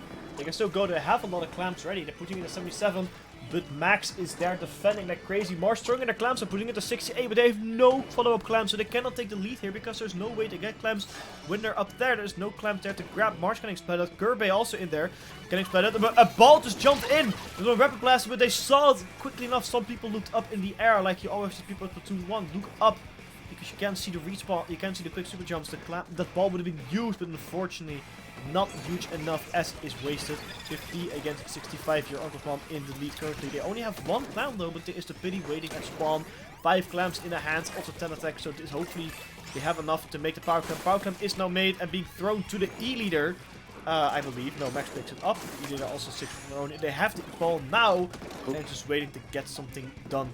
They don't have a single special ready though, so they have to be creative to go in. Either gets a nice one missed. Looking on the right side. Someone flanking the Red Blaster gets Endor as well. 2 players down for Centopia, and this is going to be the opening that your uncle's mom has been looking for. They have the manpower, but unfortunately the 10 attack and the machine also fall. It's going to be huge. The ball was to turn upwards, but unfortunately the leader missed and got hit by the crab tank. Ball still on the bottom, and they're going to lose power clamp, unfortunately, because that push was going to be huge. With a very strong defense from Centopia, preventing any big pushing from happening. Yes, your uncle's mom did definitely have some nice surprising packages ready for delivery, but they were not able to go through with it as too many of them went down. But now I think the reverse might be true as Centopia goes down to 2, although there is a shark in the midst, but going down after revealing the position too early. Yeah, shocking. Revealing position isn't all too hot. I'm gonna be honest here. We also, it's not too hot, is your uncle's mom, because they tried pushing, but it didn't really work out, and unfortunately lost the power clamp once again. I definitely tried to sneak a joke in there. I really did it. That was the best one. That was the best that one. That really was the best one. 100%. I'm not gonna run out of jokes. I have enough your mom jokes to keep going. Everyone, the universe has enough your mom jokes. Come on. There's no 100% of that. Okay, come on. Get the guy on the Yo, mama. Get the guy oh, I thought they went over. Your mom just. Oh wow, are they about to defend themselves or? I actually Or- don't know what's happening. I think I they're attacking. don't- They're attacking. Oh, they are. Oh, The missiles got on mismatched. the missiles on the Eden though, but I don't think it's gonna do all too much. They're kind of used being sprayed over by a bunch of stuff. So at this point, the other missile spam. Crab tank out on the center. 2 players down for the side of Centopia. Only 1 player down on the side of your uncle's mom. So they can do 2-2 now. So I think push is already over. With about a minute left on the clock, and only the E-leader alive who decides to just throw the ball back or forward in the middle. Like, why bother, trying to save it? There's no special op for your uncle's mom, and this might be huge because there's a lot of pushing power coming in from Centopia, but unfortunately not enough as they are trying to, but they missed the power clamp. It's in front of the basket. Oh, This no. is huge for your uncle's mom, but they lose so many players. It is just going to be alive. They can't take his loot because the power clamp got destroyed. This is huge. The H2 coming out. They have 10 clamps up there. 7 goes ready, but Kirby decides to fall down, and they had 3 clamps up there as well. They could have had the power clamp up and probably thrown it in. They decided to have a little bit of miscommunication and go down.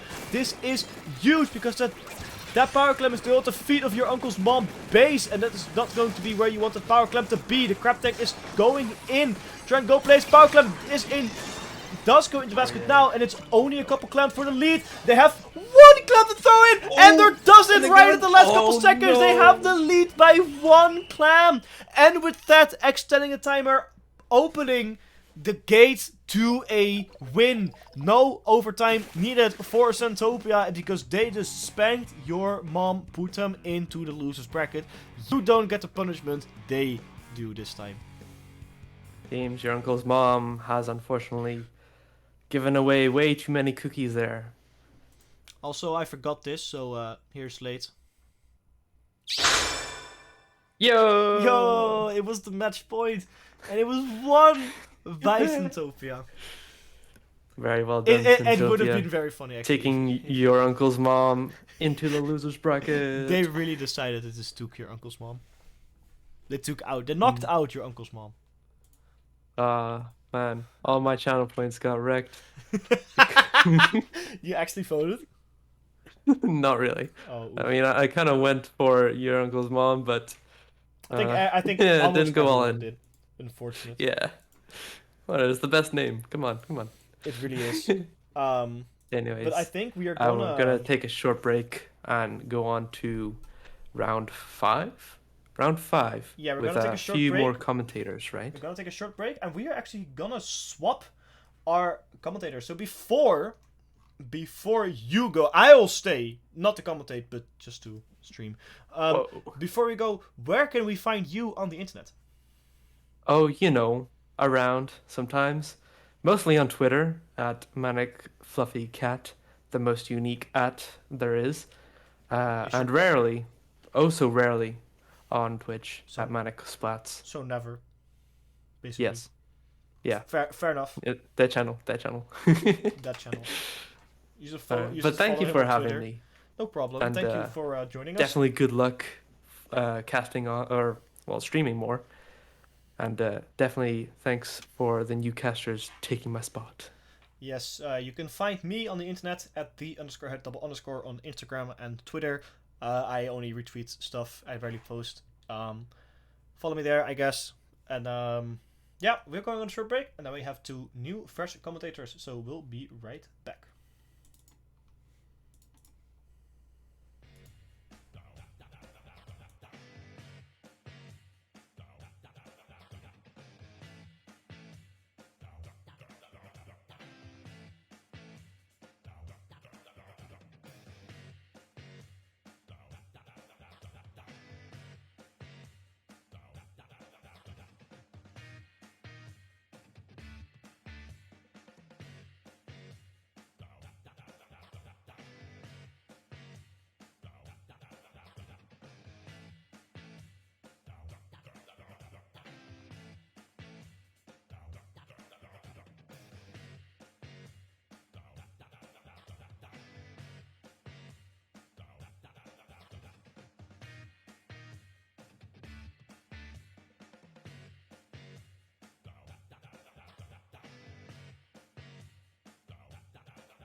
Yo, we can run it back. We can run it back. Like during We losers, run we it can run it back. We can run it back. We can run it back.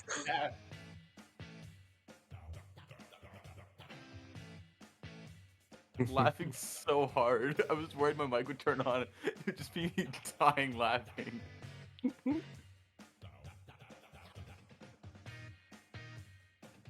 Alright then. Alright, I'll leave you guys to it. Good luck, and hopefully we get another name like your uncle's mom. I don't know, maybe your aunt's father. They're gonna run it all the way back to Run it losers back. finals. Run it back. Run it back.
Hello, everybody, and welcome back to Paddling Pool. I am NM, one of your new co-commentators here, joined by Pinky.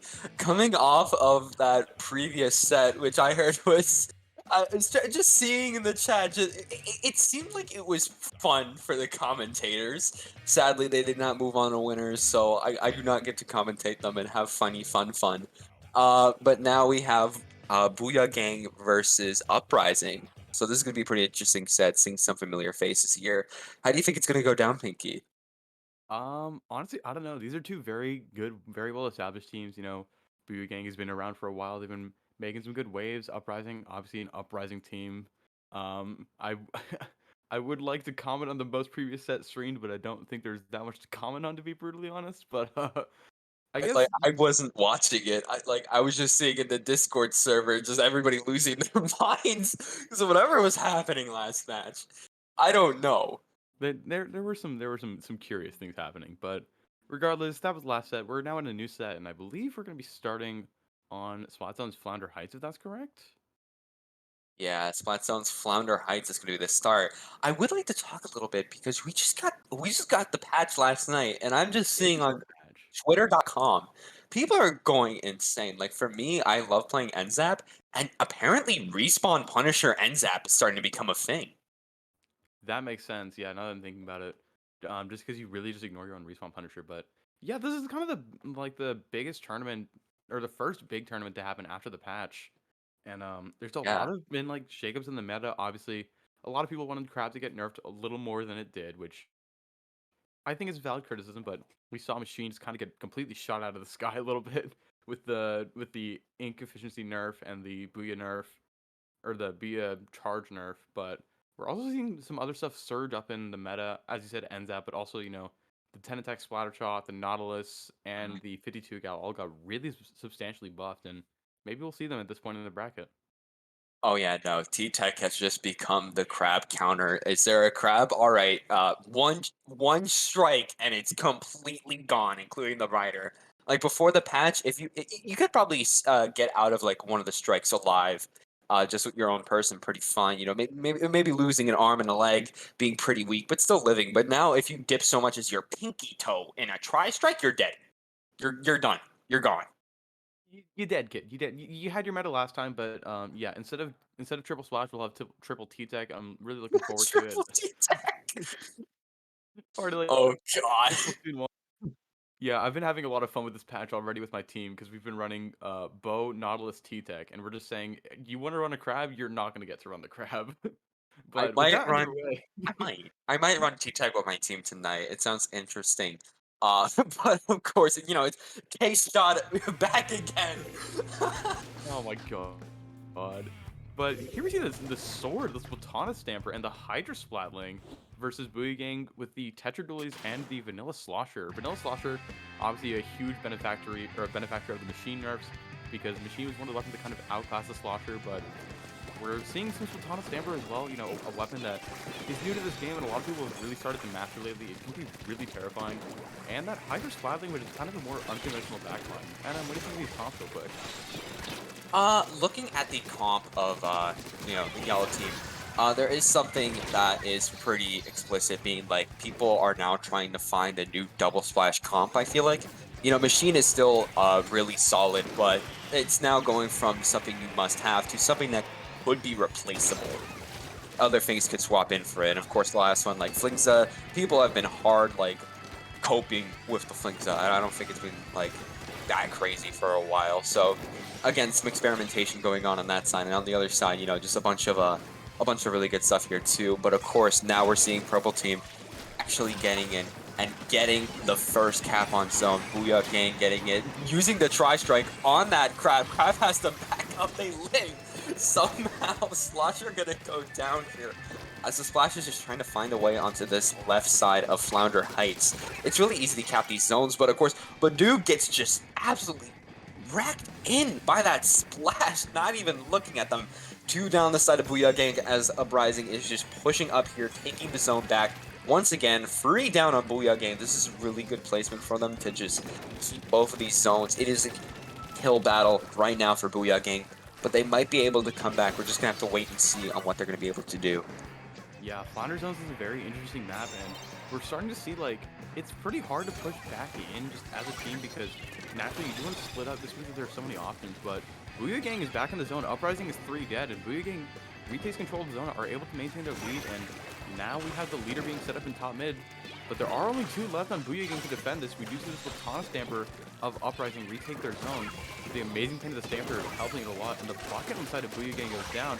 Here comes the Tetris, though, and the Tetris go down to the Stamper. Beautiful plays from Uprising, forcing the last to jump out, and Uprising is the zone back once again. It's just a back and forth battle for control of these zones, and Booyah Gang is starting to lose things a little bit here.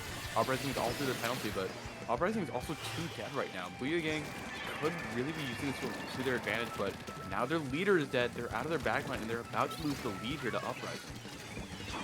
Yeah, Uprising is going to take the lead back once again, but not before this triple ink strike is trying to get something done. Paints a little bit of that zone, but not enough in order to get it back into neutral here.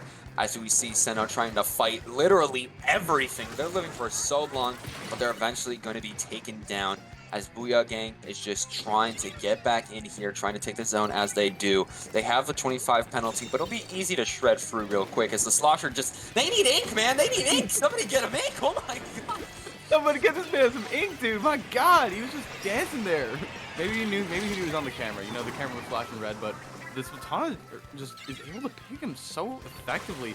And Uprising is already back in control of the zone. This Splatana Stamper from Uprising was a really strong pick against Booyah Gang, and that's just kind of been a good meta call, but Booyah Gang's Tetras are able to get the pick, and here's where Tetras can really work their magic, taking those off angles, punishing people for going too far in, but it's very high risk, and we saw the crafting just taking down the Tetras, but Booyah Gang is able to get control of the zone once again.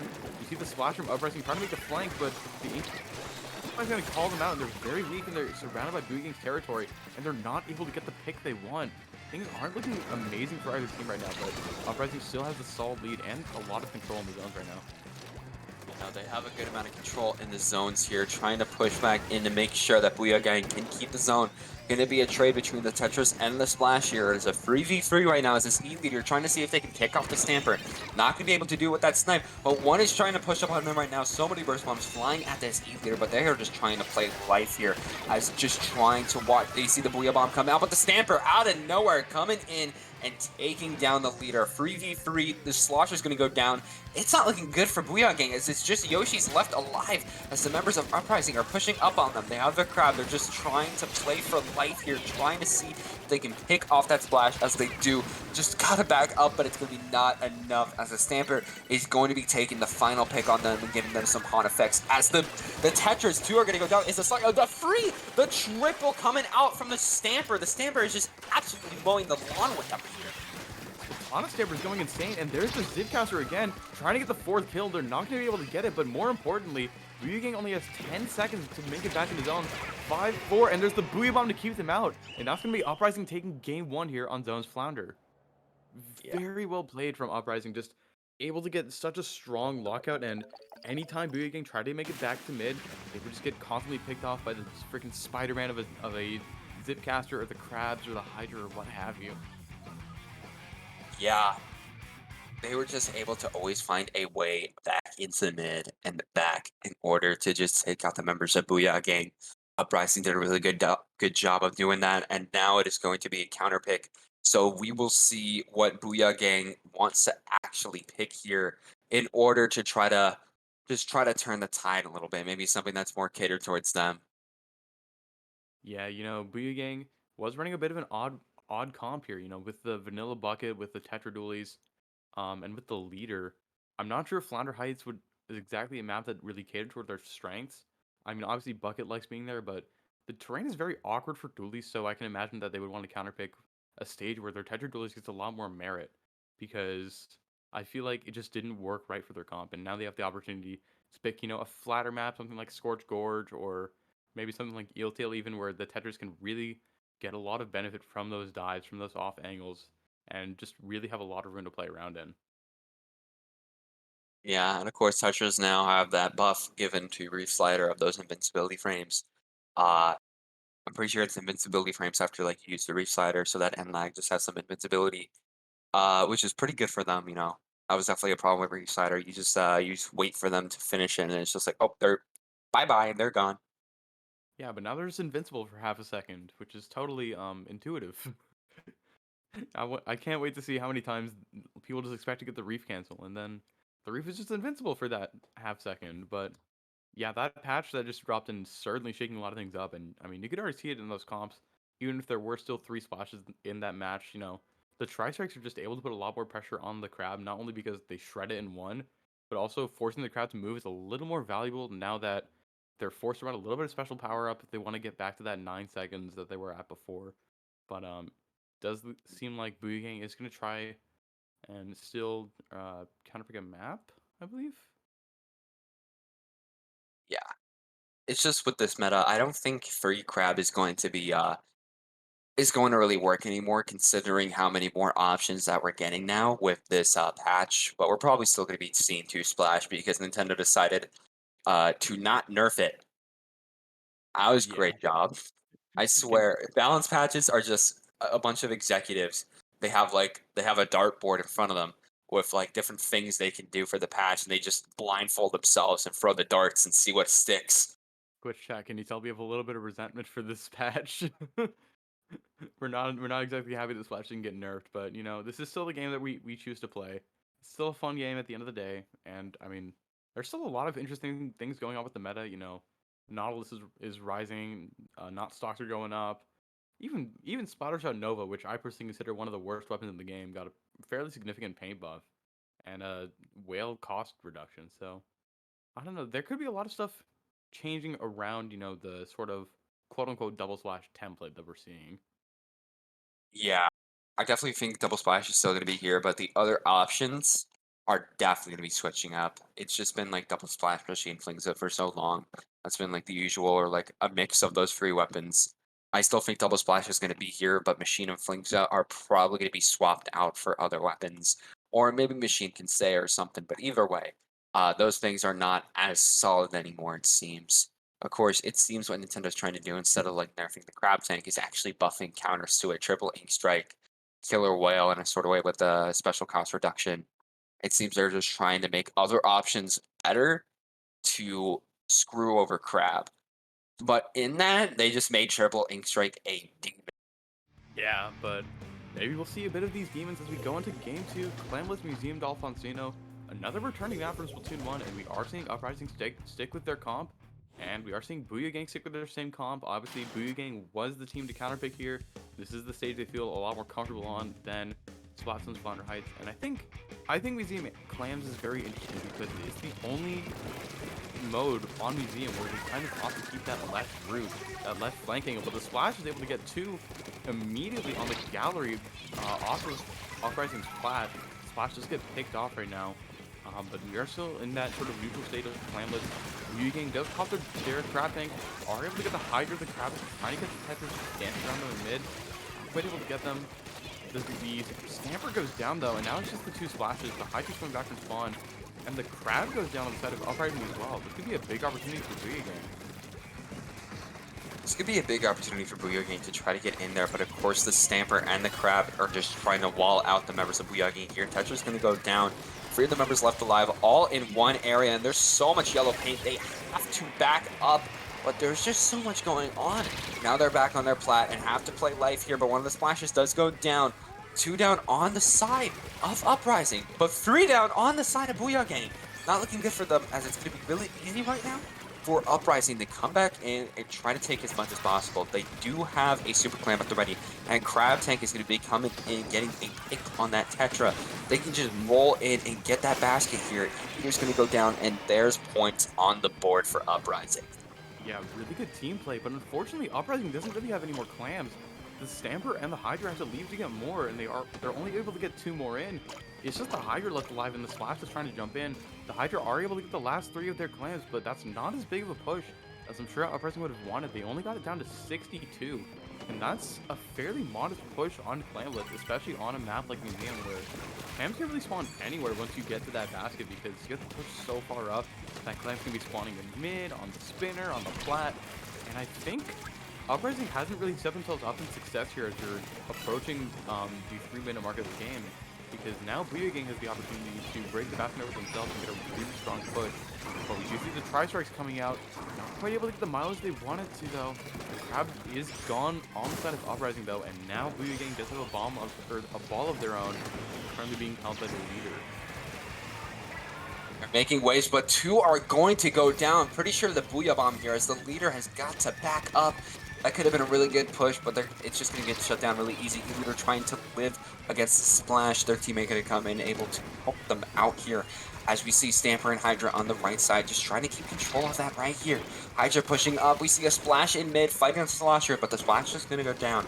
It seems Booyah Gang might have another chance of pushing up in here. Most of their specials are either at the ready or being used right now. Triple Ink Strike coming out. We see the Wave Breaker coming out. This is the perfect time. And with a pick on Seno, a pick on U-Snipe, perfect way to get some clams in right now. But they need some more clams, but it's the same situation as Uprising. Only 2 left alive. But Yada's going to go in and get another clam on the board. Kit Kat has a couple, and so does that Splash, but they're not able to get lead. They're just able to tie it up, but they're not able to get any clams. But still, a really good push. They're going to have a 19 penalty too. So it's pretty much whoever gets the next push is going to take. Yeah, it's just such a precarious situation because both teams got a fairly modest push, and notably, if Booyah Gang pops the basket open with just the power clam, they'll only be at 62, which is still not enough for a lead. They need to get another clam in on top of that. That's just going to be a huge challenge on this map because of how far you have to push. You do see the Slosher fighting the Crab, getting pressured by the Booyah Bomb, trying to get over this Crab Tank, and they are able to kill the Crab on the side of Uprising. Booyah Gang's moved in, 3 down on the side of Uprising, but the E-Leader does have that ball. They are going to try and score it, and they are going to make it. But here's the precarious situation. Booyah Gang is able to get that Clam in, though, and they are able to take the lead back with just a minute left. But 3 on the side of Booyah Gang goes down. It's just the bucket, which is by the basket, gets the trade, but that is enough time for Booyah Gang to come back right as Uprising's basket closes. And they only have 40 seconds to make this comeback. Yeah, no, if I am Uprising right now, I am not going to take that line down. I'm going to try to fight as much as possible here, but it seems that 2 of the splashes could not fight hard enough. Going to be picked off. Stamper going to get cornered by basically the entire team there, as they're going to push up into mid. They have really good control of mid right now, but of course, Uprising is trying to get more control here. There's a lot of yellow right now, one of them on the right side, but it seems that splash versus splash might be happening, but one of the splashes is actually going to opt to back out here. Yeah, and now Booyah Gang's just playing defend. The Crab is able to get the trade on the Stamper. It's just the Hydra by themselves holding the power clamp, and the Hydra goes down to the last 5 seconds of the match, and Uprising is just so far away from making the push happen. Booyah Gang really doesn't have to do anything. They just have to make sure that they don't let the ball make it all the way to their side of the map, and there's only 10 seconds left of overtime. It's just the splash left on Uprising, and that's going to be the wipeout, and that's going to be Booyah Gang taking Game 2 of the series over Uprising. Yeah, it seems that this map mode played well into their favor at the end there, just being able to wall out the members of Uprising, making sure that they were not able to pretty much get anything done here. As, you know, during those last few seconds, they got multiple wipeouts on the side of Uprising because they were just able to wall out so well, make sure nobody was trying to get anything done, watching their flanks, watching their this, their that, they're pretty much just watching the map in general. In the end, it was them going to be able to come out on top. Yeah, exactly. And now this best of 5 series is tied 1-1. Keep in mind it's best of 5. The first team to get to 3 wins in the series is going to be victorious, but it's a pretty tight set already. You know, both of these games have been pretty back and forth and pretty close.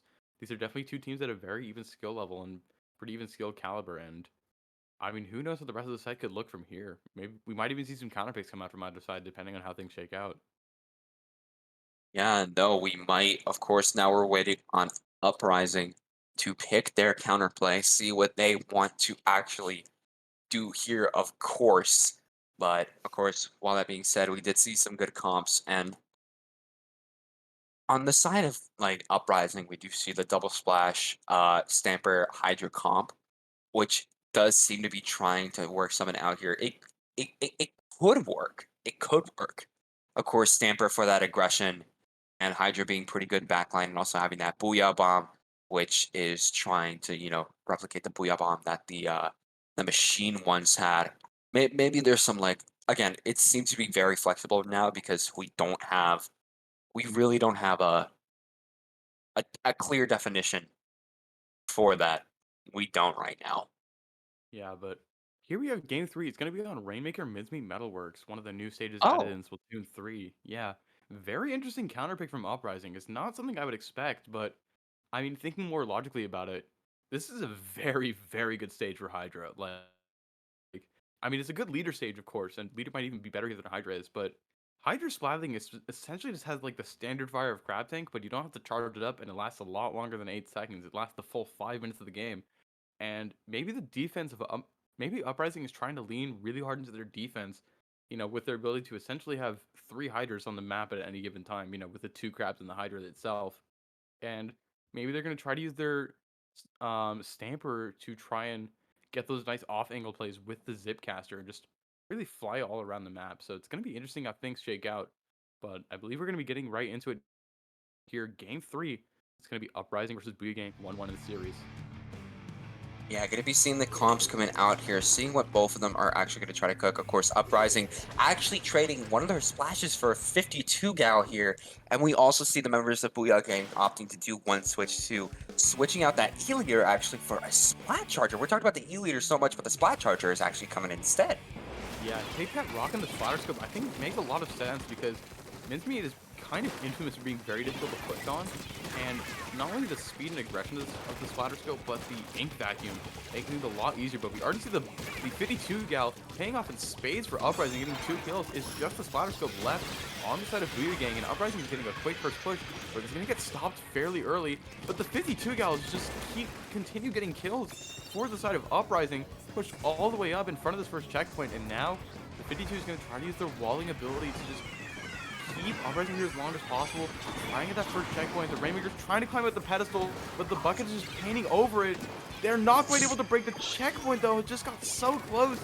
And now Uprising is going to try and break this Rainmaker. They are able to get it with the Stamper shredding power, and they are able to just get the first checkpoint, and that is huge on the stage. That's really huge on a stage like this. You saw the Hydra just begging for life. They're just trying to swim as much as possible onto that podium to try to get that checkpoint. But in the end, they were still able to get it, which is really good for them. But of course, 2 down. This Tetris is trying to see what they can do here, trying to see if they can get some off-angle flanks here. Not really able to pick anybody off yet, but trying to push that Gal back. But it is going to be 2 down on Booyah Gang, and this Tetra is just going in for it. Going to be able to pick off that Hydra. It's only them left alive here. So they're going to have to try to push their way back into mid, but of course this Gal is going to catch them lacking and going to try to push up here with their teammates. One of them has to pick up the Rainmaker here, as they might be able to push it past the checkpoint. Going to be able to take down that splash just so much. 2 down. They have to pick up the Rainmaker, but their stack is actually being controlled. But either way, that's going to be a wipeout and perfect timing for them to go in and get some points on the board here. This 52 Gal has been an absolute thorn in Booyah Gang's side. It's been a great switch for Uprising, just showing how strong it is.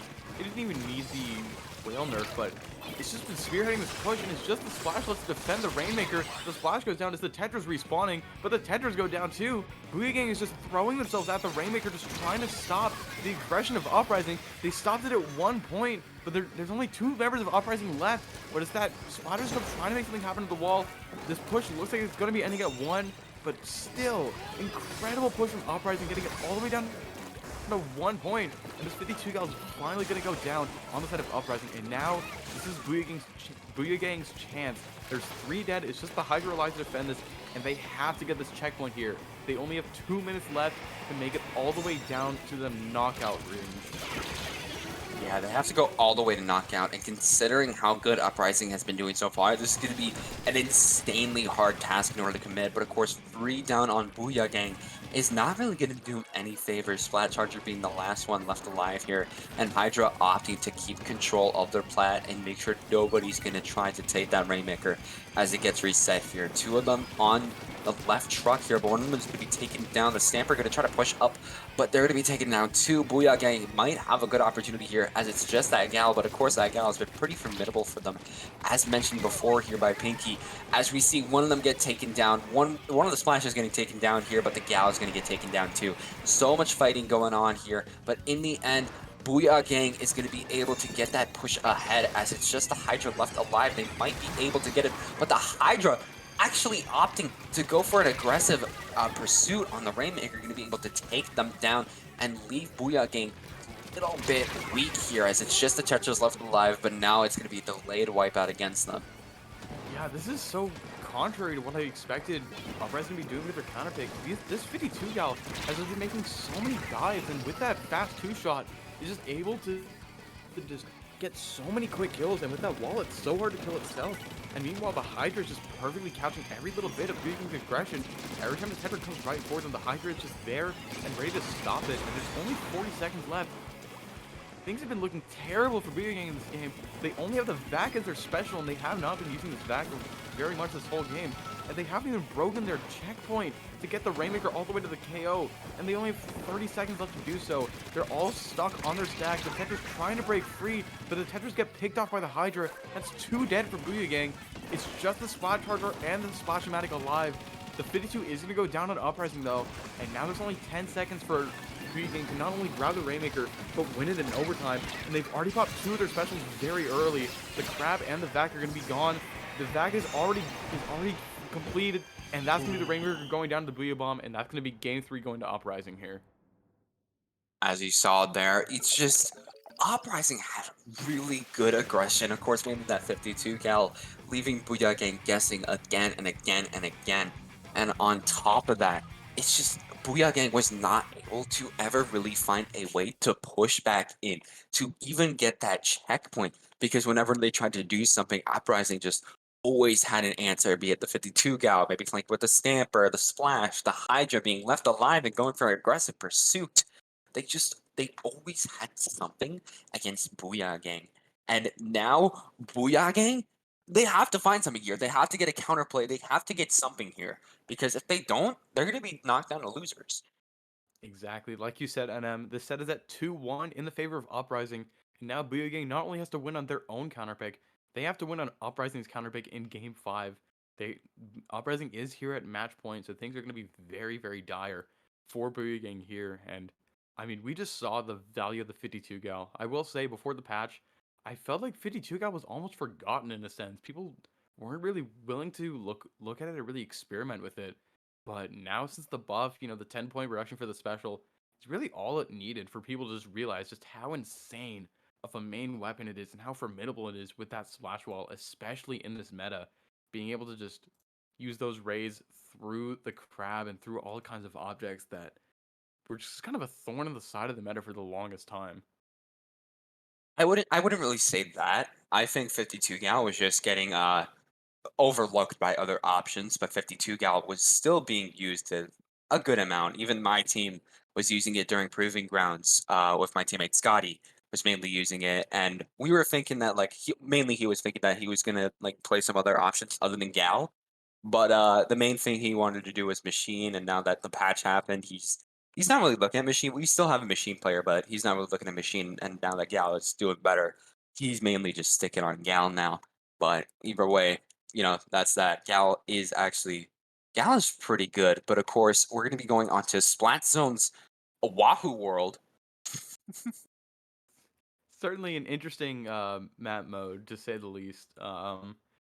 It's one of the more limited Splat Zones maps in this game, I feel, because your push options into the zone are very limited. You have the sort of area through your plat, which is just sort of one narrow little entrance, and then you have your glass option, but that takes a lot longer to get to, and it's also completely uninkable, so it's a lot more exposed. I think we could definitely see the 52 gal come back here on the side of Uprising, and we could also see another comp change on the side of Booyah Gang.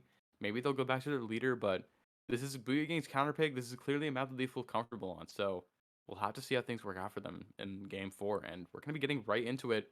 Once again, this is Game 4 of Uprising versus Booyah Gang. If Uprising wins this game, they will win the series and move on to, I believe, Winners Final. We're going to be on Wahoo zones. Already coming out here, we see Uprising not opting to switch anything, but Booyah Gang is going to go back to the leader. Of course, Uprising actually switching out that gal back for a splash. It seemed like it was a map mode pick. They wanted to mainly use that on Mincemeat, which I could see why.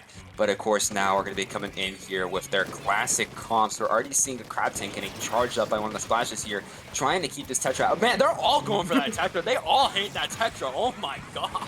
The whole squad rolled up to deal with that. The whole squad. Nobody wanted that man alive. I mean, you gotta respect the coordination at least, and that coordination got Uprising to the zone immediately. Booyah Gang's in the back foot, and I think we're now seeing one of the biggest issues with Wahoo World is just how hard it is to get back in. We do see the zip caster from Stamper getting a little overzealous. It's gonna get picked off at the splash on the side of Booyah Gang. And there are 2 dead on the side of Uprising, but this Booyah Bomb is going to keep the splash from entering zone a little bit longer, but this is Booyah Gang's chance for a counter push, and they are able to get the zone back, but the Tetras are still down, and Uprising still has a slight numbers advantage as long as the Tetra is out, but it seems they are back and already causing a menace and already down again as I say it. And that's going to be Uprising getting the zone right back. In the zone right back here, E-Leader trying to play life as they see one of them pushing up towards them, so the E-Leader's like, I'm not going to take that. I don't think the tap shots are going to really help me out here, as it seems that Booyah Gang but a nice hit onto Oreo, but we see the Stamper coming in, trying to see if they can cause any, there's just zip casting everywhere.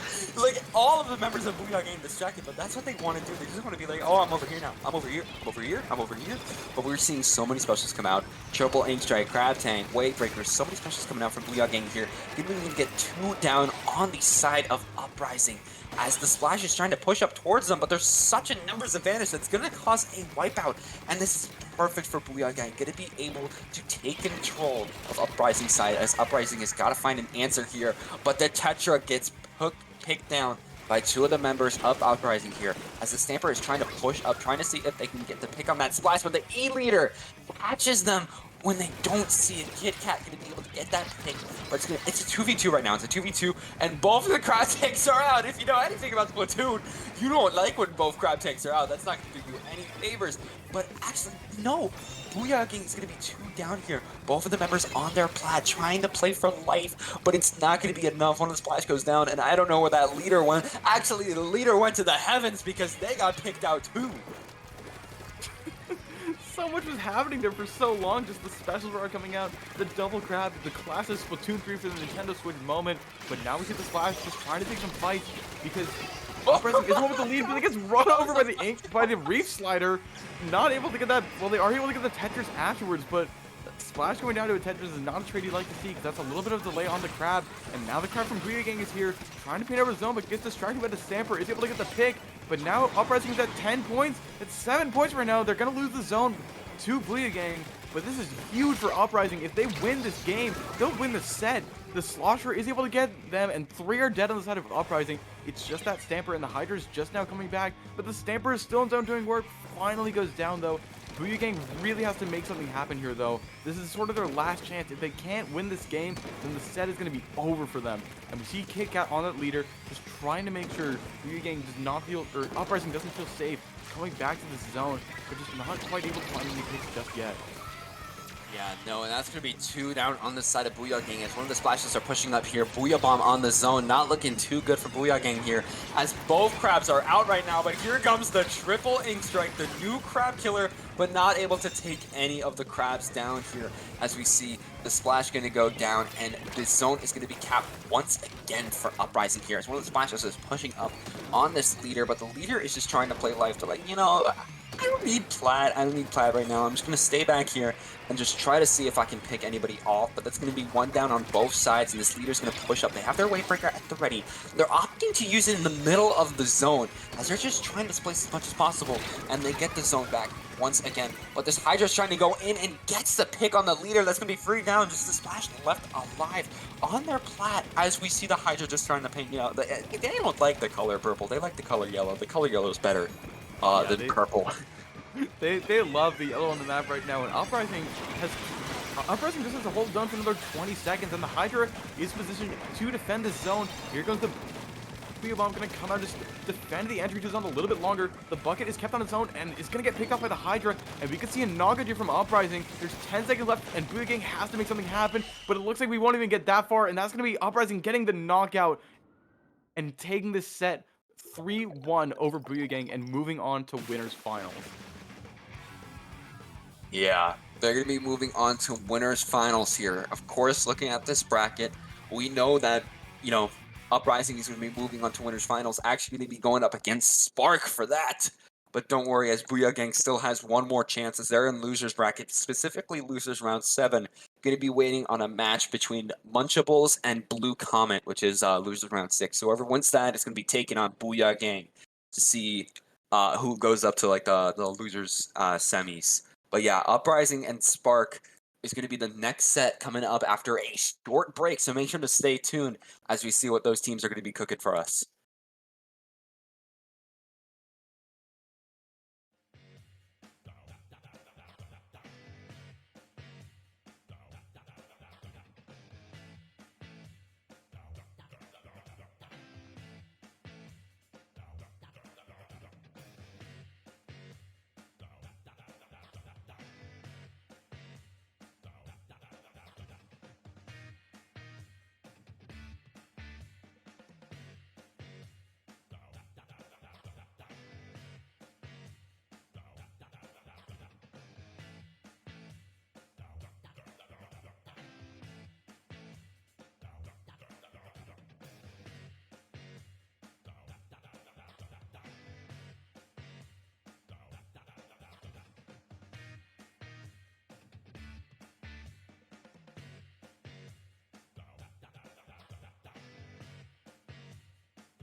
Welcome back once again to Paddling Pool 198, the winners finals. Pinky and NM, of course, me being NF. I should have introduced myself first, but we're back here again commentating this. We have Uprising or Uprise Sub back again, but they're going up against Sub. And this is, for me, a rare occasion.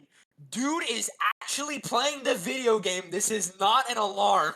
This is not a drill. That SRB2 dude is playing for Spark, and they're playing the video game, and they're going up against Uprising Paddling Pool. This is not a drill. This is a big moment for society right here. And Yeah, whenever I commentate Spark, I never see dude. It's never dude. Never. Yeah, we have dude. We caught him in the wild. But we're gonna be starting off the set. This is once again winners finals. This is gonna be the last match of the the winners bracket before grand finals. And we're gonna be starting on Splatoon's Inkblot Art Academy. And then what do you think of this funky little stage? Inkblot as a map is just, it's true neutral, pure neutral. There's no advantage any weapon has. There's no disadvantage. It's just pure neutral goodness. And one of the most that definitely exemplifies that is Splatoon. There's no weapon is going to have an advantage. It's basically whatever's meta is going to work here, and whatever's not is not. Simple as that. This is for all our Smash fans. This is just Pokemon Stadium 2. You know, just true neutral, true even playing ground, and this even playing ground is going to be a great way to start off the set. We already see Cool Dude on the side of Spark using that Nautilus, which was newly buffed in this patch, and we're seeing Uprising using the same comp as the last set with that Stamper, the Double Splash, and the Hydra Splatling. And off the bat, we're already seeing both teams just immediately go for the zone. We're seeing Uprising trying to get a little more control of their plat, and the Stamper is already contesting the side of Spark. Stamper trying to get one, get the trade in the machine, but does get picked off by Dude shortly after on that 52 gal, another weapon that was recently buffed. And yeah, Spark's team is both changed and not really changed by this patch we just had, because that machine was nerfed, but they're still rocking it. But they're also rocking that newly buffed 52 gal, the newly buffed Nautilus, and the newly partially buffed Junior. But so far, it's been Uprising with all the control right now in this game, and the Stamper on the side of Uprising is just doing a lot of damage on Spark's platform right now. Yeah, no, and the Zipcaster's coming out. They're trying to go for bats here, but everybody is watching that specific spot.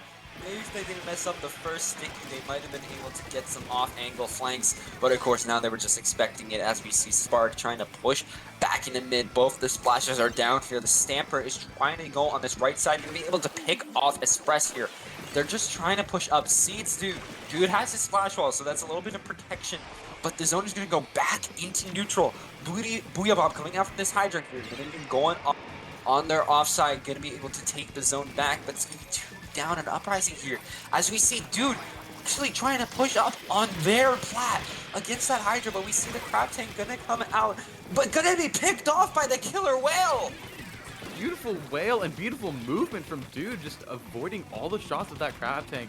And now Spark is through their penalty, and they have control of the zone once again, pushing it ever further. And they're getting somewhat close to getting this lead back from Uprising, but Uprising is not going to take that lying down. They get 2 down on the side of Spark, and they're going to retake control of the zone, and it's just the Junior left on the side of Spark.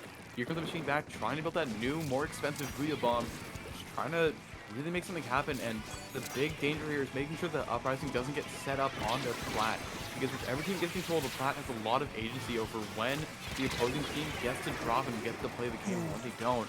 And the Stamper on the side of Uprising getting that Booyah tag on the machine on the side of Spark. These are just some really well plays on both teams, and they're just going back and forth, but it's Uprising with control of the zone, and they're through their penalty and getting close to getting the knockout. Yeah, no, Uprising is getting really close to this knockout here. Just 20 points remaining and 2 down on the side of Spark. Not going to do many favors, as we see the Stamper just trying to do so much in their plat. They're still left alive, though, as 2 are going to go down. Once again, they have to paint, but it's not going to be enough, and Uprising is going to take this first game. Now, Spark has to think what they want to do for a replay, but as we saw there, just Uprising was just able to just do everything they need to do, able to be aggressive, able to keep the zone, able to just keep them distracted as much as possible, and in the end, it's going to be them that's going to be taking this first win and going to be moving on. But now we're just going to see, what does Uprising want to do for a counter, because they lost on the true neutral map. So what gives their comp an advantage? Yeah, we're gonna see. Well, we're gonna have to see what Spark wants to do for their counter pick. I think it's kind of interesting how we didn't really see a lot of play of the crabs that game. We did see dude just kind of moving around that crab at one point, but that was kind of it. And I think it's worth noting that Spark has a pretty anti-crab comp to sort of go along with the um big bubbler on the junior and the Booyah bomb on the machine that kind of struggle to deal with crab. So a very well constructed comp, and I think it's a comp that works in a lot of scenarios. So Spark is just gonna have to find the map mode that works best for them and works best for what they're trying to do, and they're gonna counterpick here to Splatzone's Mako Mart, another very neutral map where pretty much anything works. Pretty much everything works on Mako Mart, of course. Not as neutral, but of course still a really solid map, especially on Splat Zones. So we're going to be able to see what's going to be going on this map mode, what both of these teams are going to be picking in terms of Uprising. It's not going to change. They've been doing double splash double splash, Stamper, Hydra for so long. I don't see it changing. Maybe the Gal could come out in different map modes. Maybe not this one though. They might want to keep double splash here, of course, as it's still Splat Zones. And on the side of Spark, I don't really know because I don't know if they've been rocking this comp for the whole tournament. So they might switch things up, especially as they lost the last match. They might want to change some things around a bit if they see fit. But again, I don't know if they've been rocking this comp the entire time. But we'll see. We'll see. Yeah, a lot can certainly happen on on a map mode like Zones Mako. You know, the crabs here are just so strong. We might even see Spark adopt a crab of their own if they didn't really choose to use one last game. You know, getting a crab set up on that stack area of like that raised platform, pretty much any raised platform in the game, but especially on Mako Mart where most of the stage is just flat ground. Getting a crab up there on that high ground is just so nice. Just able to deny so much of the stage, so many entry options into mid. But I believe we will see how things shake up shortly. We're going to be squaring away right here into game two of this series, Spark versus Uprising, in the winners finals of Paddling Pool. And Uprising is currently up 1-0, so Spark is the one that's going to be forced to respond here. And we're going to get right into it to see if we see any comp changes. We see the Tenatech come out. The Tenatech and the Splash on the side of Spark. Uprising seeking with their comp, but Spark saying that the machine and the 52 didn't quite work out for them how they wanted to. They wanted a little more anti-crab measures, and they wanted a crab of their own to combat that. Yeah, no, and as we know, and as we're starting to see, and at least test out because of this new patch, T-Tech is definitely formidable against the other crabs. And one of the crabs just a splat bomb alone took out that one crab, probably from the flank here, as we see. And not in a good corner, but going to be able to take out that Stamper. Tri-Strike at the ready from this T-Tech. Going to be going off on the zone, trying to see if they can push out the members of Uprising. But Seno is just able to push back up onto their stack and keeping out the T-Tech. Going to be picking them off here. And two of the members of Uprising are just in that left corner over there, leaving the Nautilus, leaving Cool Do not sure what to do. Houston going to be taken out, but it's free down on the side of Uprising, but the Hydra is doing as much as they can, keeping a hold on the zone. They're keeping it a hold so much that the members of Uprising are just able to get back in there like they weren't even gone. Yeah, Spark is just really trying to get the zone back. It was just the Hydra, but they weren't quite able to do it in time, and now all of Uprising is back, and Uprising has Spark 2 dead and has control of the zone once again, and this Hydra is just pushing so far up and just doing so much damage. And this is the weakness of a backless comp. Hydra is known for struggling really heavily with a lot of other backlines, and Spark not having a backline of their own is making things really hard here. They don't have a whole lot of great displacement options here. The Nautilus is going to try and make something happen, though, are able to get that mark, but not able to get the pick, and now there's only 10 seconds for Spark to make something happen here versus Uprising. Uprising has complete control of the zone. They're starting to waver, but Spark needs to get this cap now, or else it's going to be game over, and it's just the Splash alive to do it, and Dude is not going to be enough to do it by himself, and that's going to be game 2, going to Uprising again. They're up 2-0 in the series. And no, it is already 2-0 right now. Spark has to reverse sweep if they want to get to grand finals. They have to think of something here. They have to change something because clearly right now they're starting to struggle. They have to get something done here if they want to move on to the grand finals. But either way, they just have to get something. They have secured top 3 basically, but they have to get more. Yeah, they have top 3, but you know they want to take home the dub. But right now it's Uprising here at match point. It's just so hard for Spark right here. Uprising is just able to pick them off so well. That Hydra and that Stamper are causing a lot of problems for Spark, and they really need to find a way to respond to this. And they need a counterpick that's going to really service them well, because I'm not exactly sure if a stage like Mako Mart was the play. Maybe a stage that, can exploit the weaknesses of the Hydra a little bit better. Maybe a comp that can as well. There's a lot of options that Spark has, but they have to find the ones that work best for them, because their back is against the wall here. They're down 0-2 in this best of 5 series. And if Uprising gets one more win, then they're going to knock Spark into the loser's bracket. And if that happens, things are going to be pretty dangerous for Spark going forward in this tournament. And no, because then they have to win the losers finals, going to have to claw back up to Grands. If they get to Grands, they have to run it back. They have to run it back. Hopefully they can do it if they run it back, but of course, again, this is all speculation. We don't know. We're going to have to wait and see on what happens and what gets picked from Spark for this next map mode. Yeah, and you can tell that they're being really meticulous about it.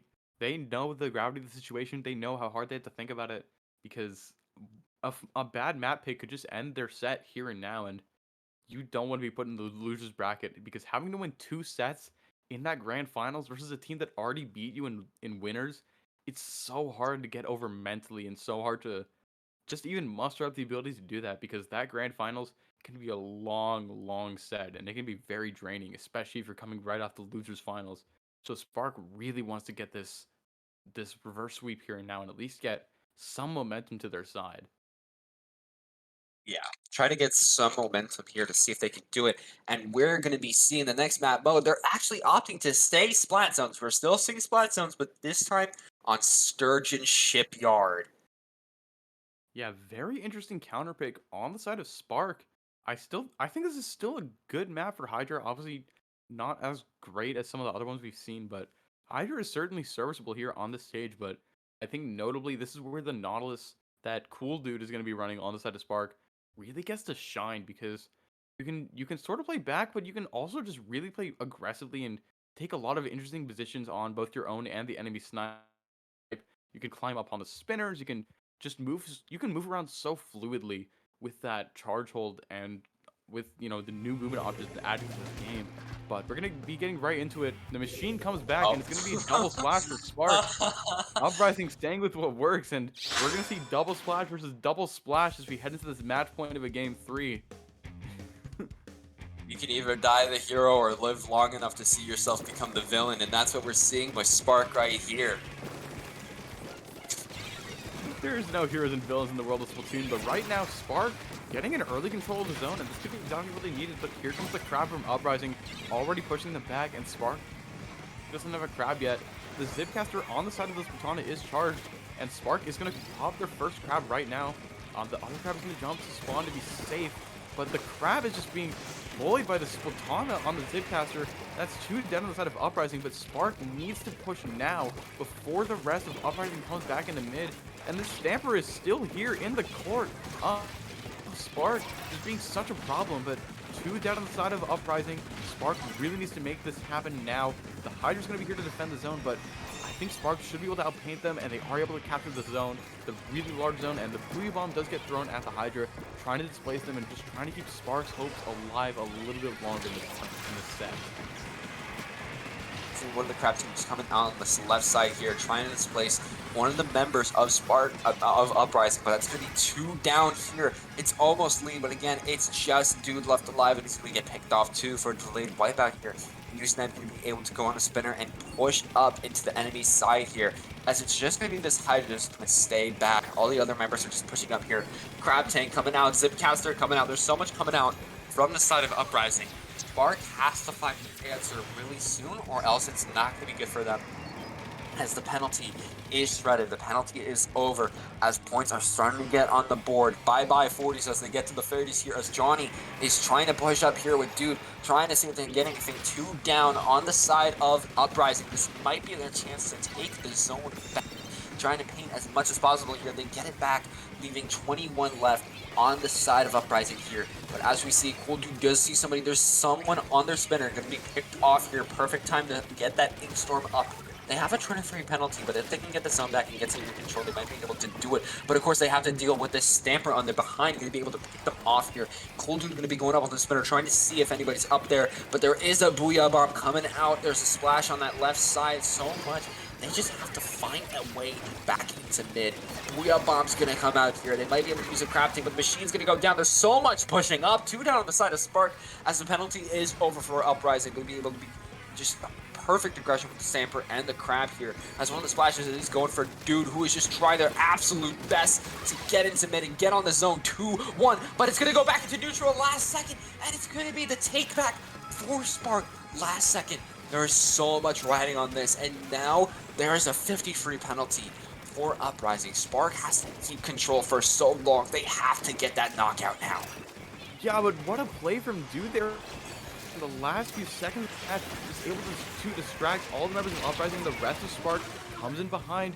Here comes the Stamper, though, getting the pick on the machine with the Zipcaster, and things are looking really bad here for Spark.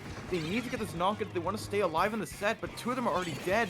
This Nautilus is stuck behind a pillar, and this team has just been so hard for Spark to deal with. That's Platana Stamper has just been aggressive in all the right ways, and here they are, Court, trying to get a pick. That's 2 dead on the side of Spark. It's a 2v2 situation, but Uprising is close to getting this knockout. They only need to get 20 more points, and that Hydra, you know they're going to be there trying to defend any careless pushes into mid. The Booyah Bomb is going to come out and displace the Crab before they can make anything substantial happen. Spark really needs to get the zone now. Uprising is able to get it for now, though. Spark trying to get these picks. 2 dead. The splash of the Fight Glove is able to get the pick on the player in Spark. Spark is able to get the control of the zone back, but Uprising is just wasting so much time, and there's only a minute left before we go to a possible overtime. Yeah, no, we see the Stamper getting a really good backside on that Nautilus there, just using their move to get that pick. Gonna be able to try to take that zone back, sees the machine and being like, alright man, I'm just gonna take you on. There's so much going into the Spark side, and you see that Splash is just trying to back up, running for dear life. Cold Dude gonna be able to get the pick on U-Snipe here, as they're gonna be going up on that spinner. Gonna be taken out though too. It's just double splash machine. They have to find an answer because it looks like a lockout here, and this penalty is almost done. And once the penalty's done, the game is over. But it doesn't look like you're gonna be able to find anything, even with this Crab gonna be taken out last second. And Uprising has secured their position for the grand finals. Yeah, Uprising certainly rising up here in this tournament, beating Spark 3-0. What a dominant display from Uprising. Just never giving Spark a chance to get set up or to get comfortable. And on Splat Zones, no less. One of the most back and forth modes in this game. And Spark could just never get set up, could never push forward, could never really make something happen. Just an utter dominant display from Uprising. And that display is going to be what gets them to grand finals of Paddling Pool. Of course, with that, now seeing where these teams are going. Of course, Uprising is going to be moving up to grand finals, as said before, but Spark is going to be moving on to losers finals. We're going to see who they go up against. Right now, losers round 7 is starting to wrap up. One of the matches has finished between Booyah Gang and Munchables, which means Booyah Gang is going to be one of the two teams you're going to be seeing in losers round 8. But the other team, like the other match that's currently going on, which is round 7, is between Centopia and Subguin, which I guess is Penguin with a bunch of subs or something. I don't know. But either way, they're fighting right now to see who moves on to go up against Booyah Gang in losers round 8. Some other notable stuff is, it's really sad. Really sad. I wanted to be the one to say this. I wanted to be the bearer of the bad news. Yeah, Say it. Do you want to say it or do you want me to say it? I'm gonna say it. Your uncle's mom is out of the tournament. Ninth place. So sad. Taken out by Blue Comet, but luckily, well, not really luckily, but Munchables was able to beat Blue Comet, and I just want to shout out Munchables real quick. They were the 26th seed of this tournament, and they got knocked out by Spark and Booyah Gang for 5th place. Definitely not a bad run for the 26th seed of this tournament. You gotta put a lot of respect on them for that. Made a really hefty losers run to getting to Booyah Gang after getting 3-0'd by Spark. Just really well done for Munchables. Yeah, doing a really good job. But man, I really wanted to make some jokes with your uncle's mom, but I guess in this timeline, I can't do that. I can't have fun. I can't do that. It wasn't meant to be with me and your uncle's mom. It's so sad. So sad. Fortune just did not smile upon us today, but this bracket is continuing to go underway even as we speak, even as we don't see these matches on stream. This is going to be a very interesting tournament. We're going to see how it shakes out, if Spark is going to be able to get the opportunity for the run back on Uprising. Maybe the winner of losers, maybe there's going to be another winner of losers final. You might even see a grand finals reset. There's a lot to come here from Paddling Pool. Yeah, but of course, with that, we're going to be going on a quick break here. Going to be moving on to losers round 8 shortly between Booyah Gang and whoever else it is. So make sure to stay tuned for that, and we'll see you in just a little bit.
Splatoon Stronghold, a stronghold for competitive Splatoon, providing resources to long-timers and newcomers alike.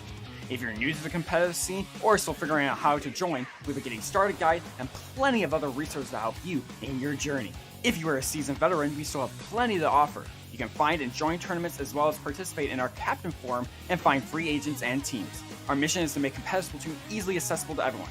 So what are you waiting for? Join the Splatoon Stronghold today!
Hello, everyone, and welcome back to Paddling Pool 198. I am Broken Pinky, joined here by NM, and we are here in Losers Round 8, and we're going to be taking a look at Booyah Gang versus Subguin. NM, what do you think of this matchup? So it seems here that Penguin did need a good amount of subs here, as we see two of them coming out, of course, going up against Booyah Gang here. So we're going to be seeing what's going to be going on here. The two subs are players known as, how do I say that? Xion. I know they're a +2 player, because of me just scrolling Sendu, first, for just builds and stuff, and I just see them as a +2 player, so I know they're gonna be pretty good. Another one called Chloe Chan. I don't know who they are. I'm sorry. I don't know who Chloe Chan is. I'm sorry, man. I'm sorry. Yeah, I'm Oh, sorry. apologies to Chloe Chan, but we're going to be starting here right up quick on Tower Control Inkblot Art Academy. What do you think of the stage, NM? Look, I already said Splat Zone's Inkblot was neutral, but it ain't got nothing on TC Inkblot. It got nothing on that. This You is try to the you try to move perfect that map tower? mode. No, you don't. Map mode, true neutral. You ain't gonna get more neutral than this. Get your You ain't. D&D alignment sheets out for this, because my god, this is this is the Like truest nooch of the nooch. like Splat Zones is neutral, but then you got tower control. This stuff goes neutral. We're gonna be seeing the comms coming out here from Penguin. We're seeing double splash machine T-Tech coming out. Penguin is known for running very meta comps, and they're running a T-Tech in here. So this might be a sign that T-Tech is going to be making waves, but they might just want to be testing out that T-Tech. But on the other side, going to be seeing Booyah Gang going to be running pretty much their standard comp that they have been running. Already seeing one of the splashes going down on the side of Booyah Gang as Cam is pushing up here, trying to see if they can make any waves. Going to be taken out and trading out with Yada here, as it's 2 down on the side of Penguin. Going to be coming back up here as one of the Booyah Gang members is going to be going up on this left side here. Tetris Badoo over here, trying to see if they can get anybody. They see 2 of them on that left side. Going to be taking out both of them. Really good there and pushing up for more. They have the reslider at the ready, and they got one of the splashes really going to be going in, and it's still going to help them out a little bit, but they're still going to get picked off here as one of the splashes is going to be pushing up and going to take care of the leader and make sure that they don't get anything on checkpoint. 2 down on the side of Booyah Gang as we see one of the splashes going to go down to that Tetra, but that Tetra is going to go down. One of the splashes does have their crab tank at the ready, but of course, early triple ink strike going to come out there, going to allow them to keep their crab for a little bit longer. If they're thinking about playing that crab there, thankfully that triple ink strike came out, making sure, okay, I'm going to wait a little bit. Yeah, and Penguin has already cleared his first checkpoint immediately. This game has just been back and forth aggression, but right now it is Penguin that has the numbers advantage with 4v2, and Booyah Gang is just now coming back in. The Tenatech is going to be the designated tower rider on the side of Penguin, and they're almost through the second checkpoint, and this second checkpoint is really big, because that's when the tower really starts going through the flat area, and getting control of this flat area can lead to a knockout very quickly. We're seeing a crab battle, some crab on crab violence, but the crab on Penguin is going to be victorious, picking down the crab on Booyah Gang, and Booyah Gang are still 2 down. It's just the leader in the bucket, and the leader's getting rushed by the splash. The splash isn't quite able to get the pick, but Penguin is just marching forward ever slowly.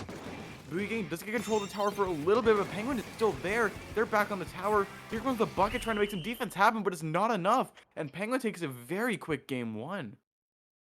Penguin going to be able to take a very quick game 1 here, just pushing up so far ahead. And of course, because we're in losers round 8, we're in a best of 3.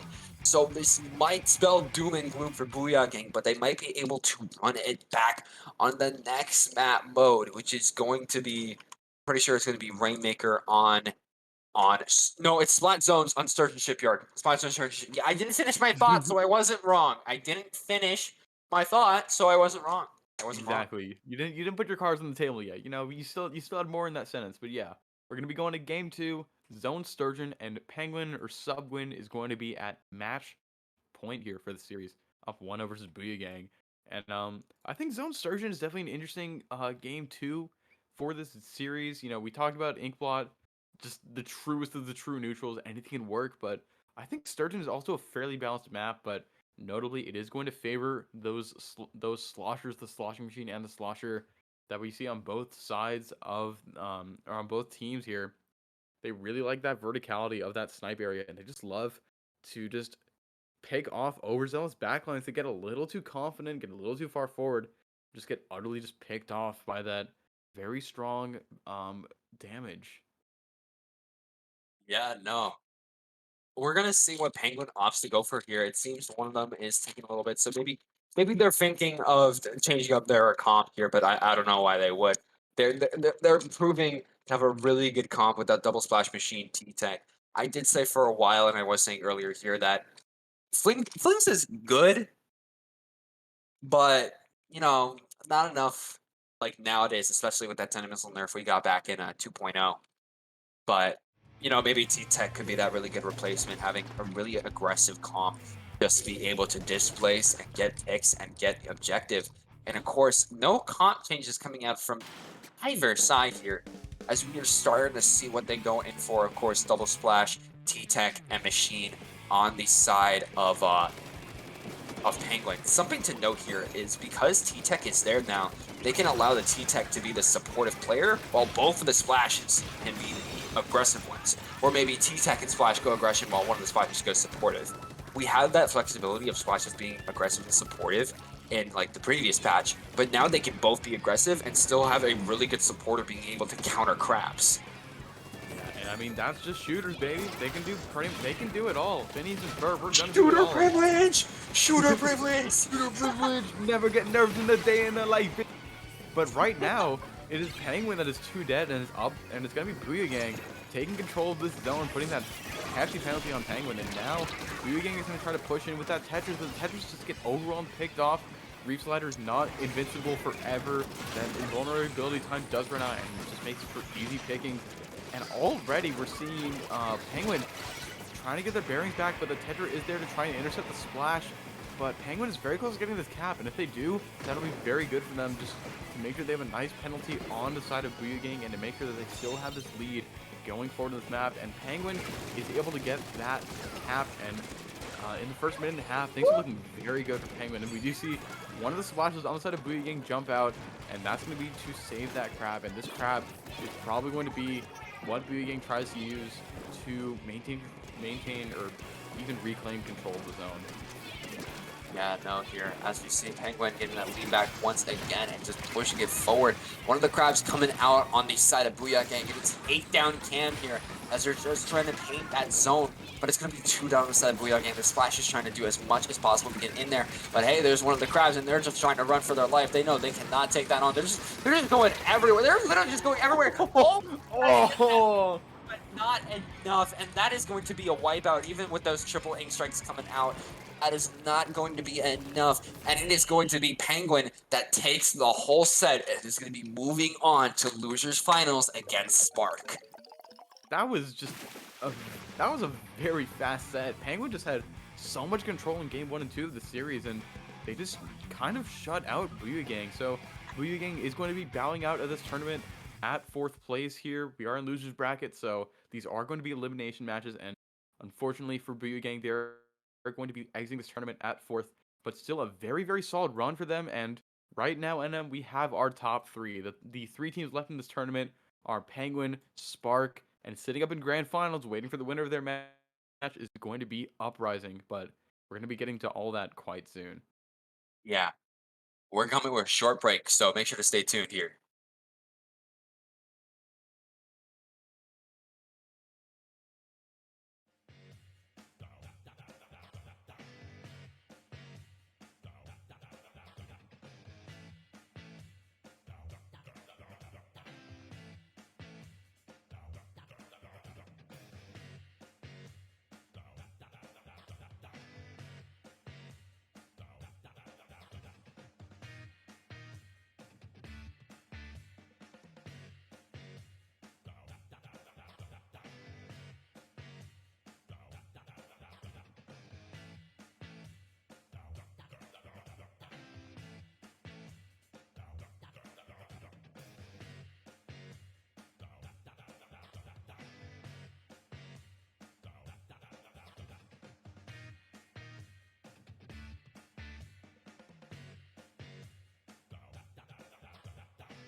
Here we are, ladies and gentlemen, for Paddling Pool Losers Finals. Gonna be seeing Penguin go up against Spark, who we did see in those winners finals, gonna be knocked down. But now we're gonna decide who gets third and who moves on to grand finals here. I am NM, once again joined by Broken Pinky. As we are seeing that both of these teams are cooking up.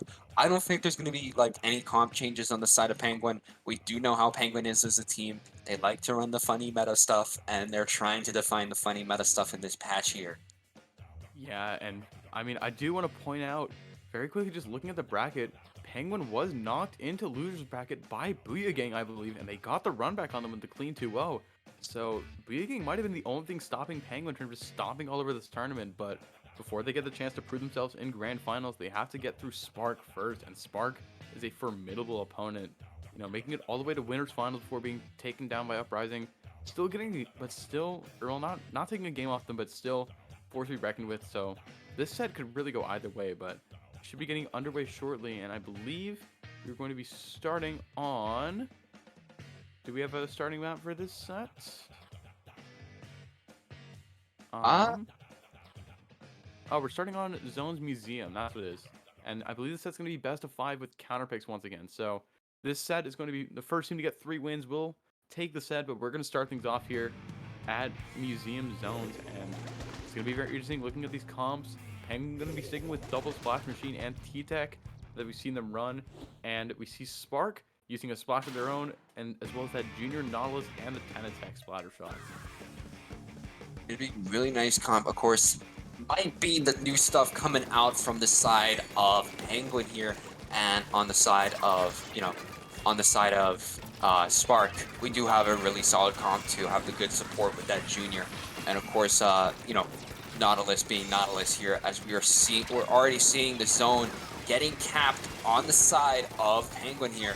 All the shooters are just backing up right now, trying to stay alive. They're popping specials here. Triple ink strike coming out. So is the Crab Tank, trying to retake the zone. But there's one going the aggressive, going to be able to take a trade with one of the splashes here. But it's only one left alive on the side of Spark, so it's going to be really easy for the members of Penguin going to be able to retake the zone, leaving Dude going to have to jump back to spawn.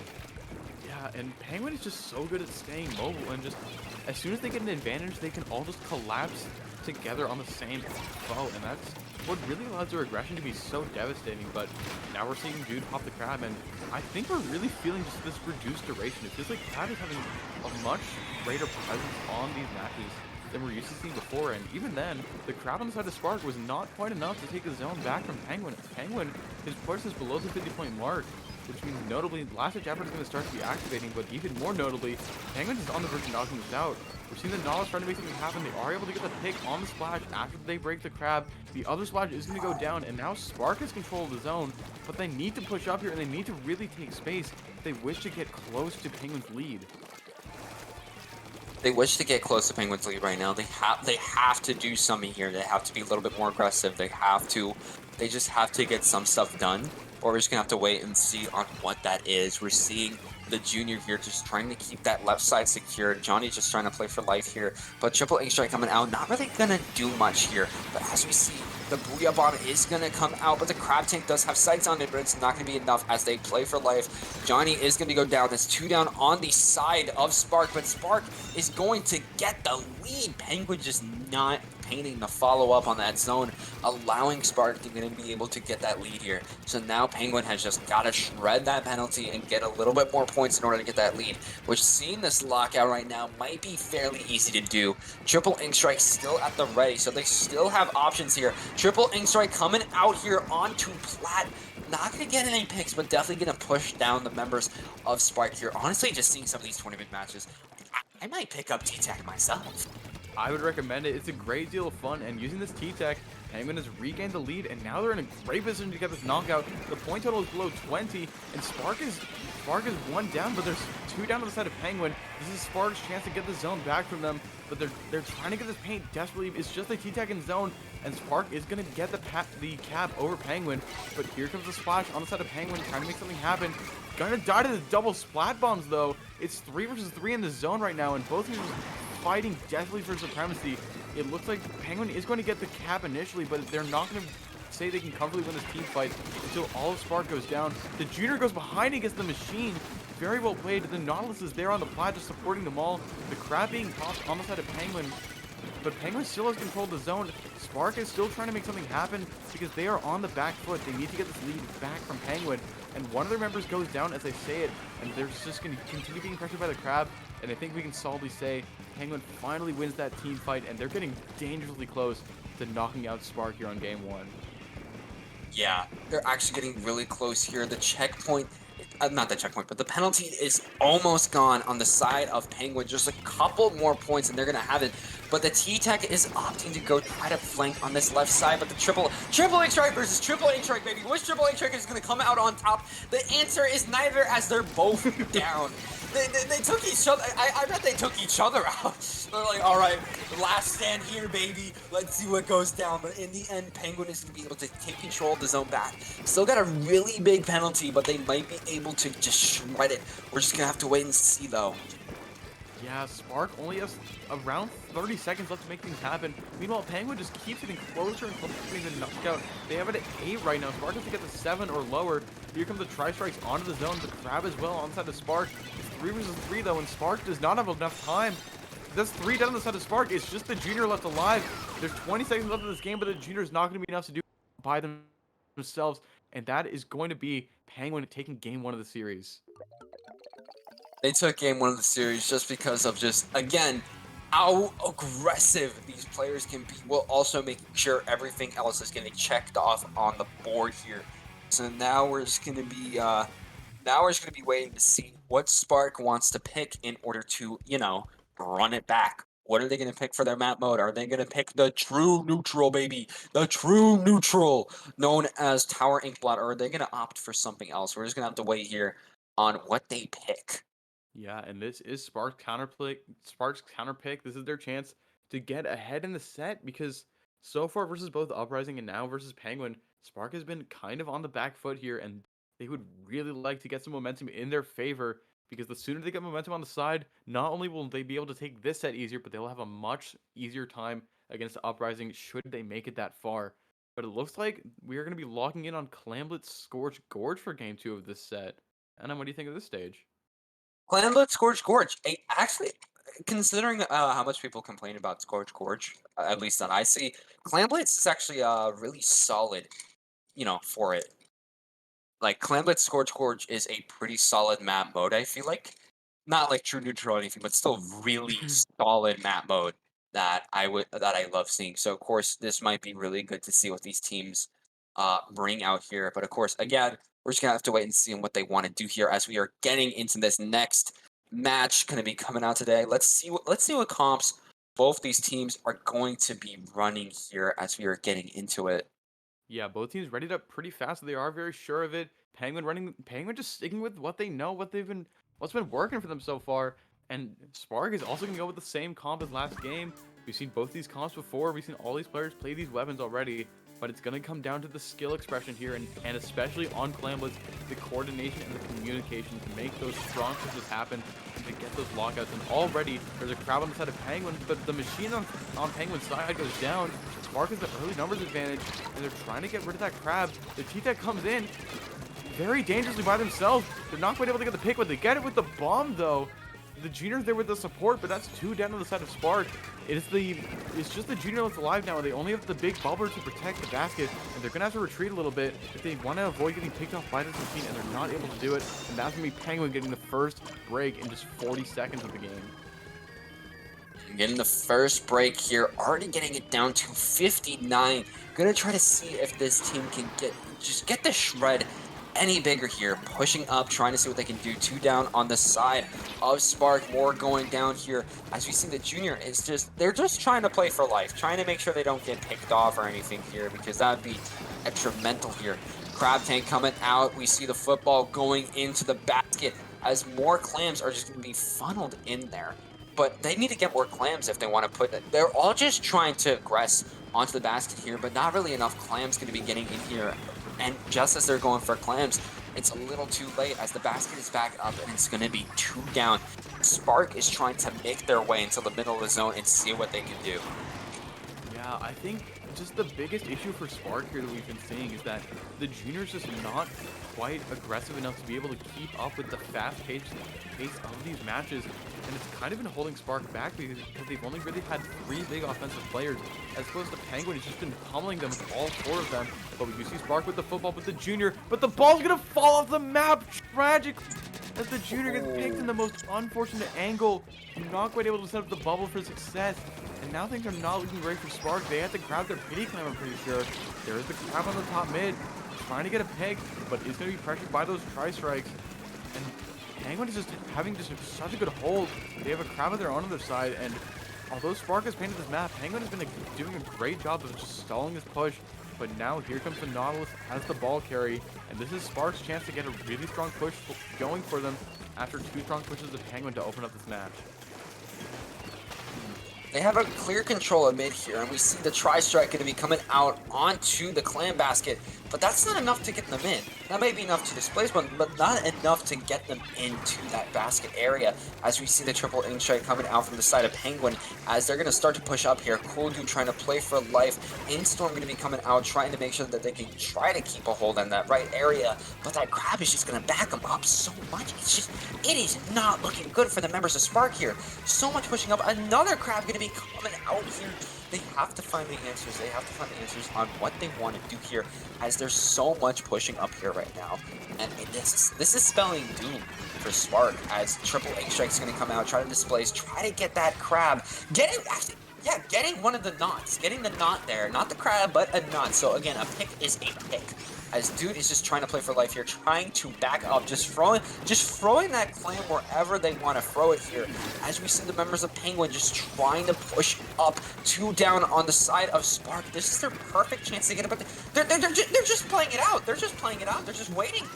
They're just playing true neutral in Spark's territory, just not having any fear in the world, and I think that lack of fear and that utter confidence is what's been allowing Penguin to do so well in this game, and they've already popped Spark's basket for a 3rd time. Spark hasn't made it to Penguin's basket once with their power clamp, and although they aren't able to get any point scores, and they do get the pity, there's only a minute left for Spark to make something happen, and Penguin has a ton of control on this map, and they already have another ball made.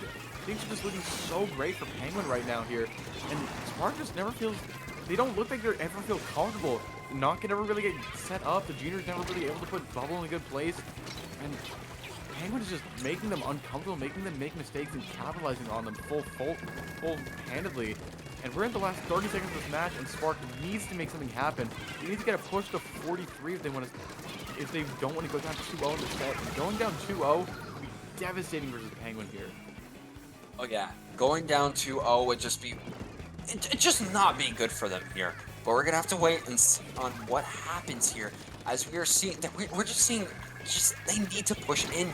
But of course, Spark is just getting more and more control on mid here, trying to see if they can pick off any members of Penguin. Cam's gonna go down. This might be their chance to push up. They just need more bombs, more anything. Triple ink strike coming out from Express, but the junior is going to go down. Cool Dude gonna pick up the Super Ball. Gonna try to keep it up for them. Trying to get this splash, but they have to play life. They just have to survive. But no, 2 left alive on the members of Spark. It's just that junior. It's just Johnny.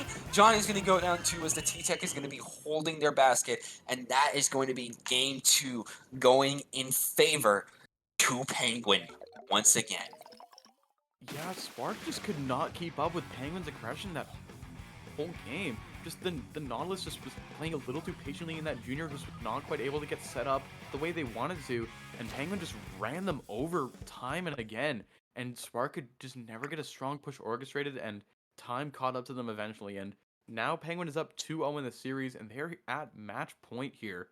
Spark needs to get another reverse sweep, or they're going to be bowing out of this tournament at 3rd place, so they'll have to think really carefully about where they want to counterpick and how they can get this comeback started. Yeah, they're gonna have to think about that, but of course that comes with, what are they thinking about for their counterplay? What are they thinking for the map mode? What weapons do they think might need to change? We're just gonna have to wait and see on what they decide to do here. Of course, maybe they're thinking, okay, they're running a really meta comp, and what might be the new replacement in this upcoming patch? Of course, I keep saying it, but yeah, Flingza was looking like it was falling off for a while, and T-Tech might be the one to finally replace it. But we're just gonna have to wait and see on what these teams are trying to do here. But as we're doing that, we are seeing the next map mode in the Wahoo? Wahoo! Wahoo? Interesting counterpick coming out from Spark. You could have given me 400 million guesses, and I would have eventually gotten to. Would have taken some time. Are you slash serious or slash J? What? Wahoo? I mean, with that many darts on the board, you'd eventually get to Wahoo. This is I mean, definitely one of the last things I would have expected Spark to go for, but I guess they feel comfortable on Wahoo. Maybe they think that the range advantage from the Nautilus will serve them really well here, but I think what's been happening to Spark is they've just been getting kind of locked out, and I don't think Wahoo is the stage to help with that. no, like Wahoo, it's just so easy to get locked out. And we're seeing the members of Penguin, they have crab tanks, they have Booyah Bombs, they have triple ink strikes. That's gonna lock you out on a map like this really badly.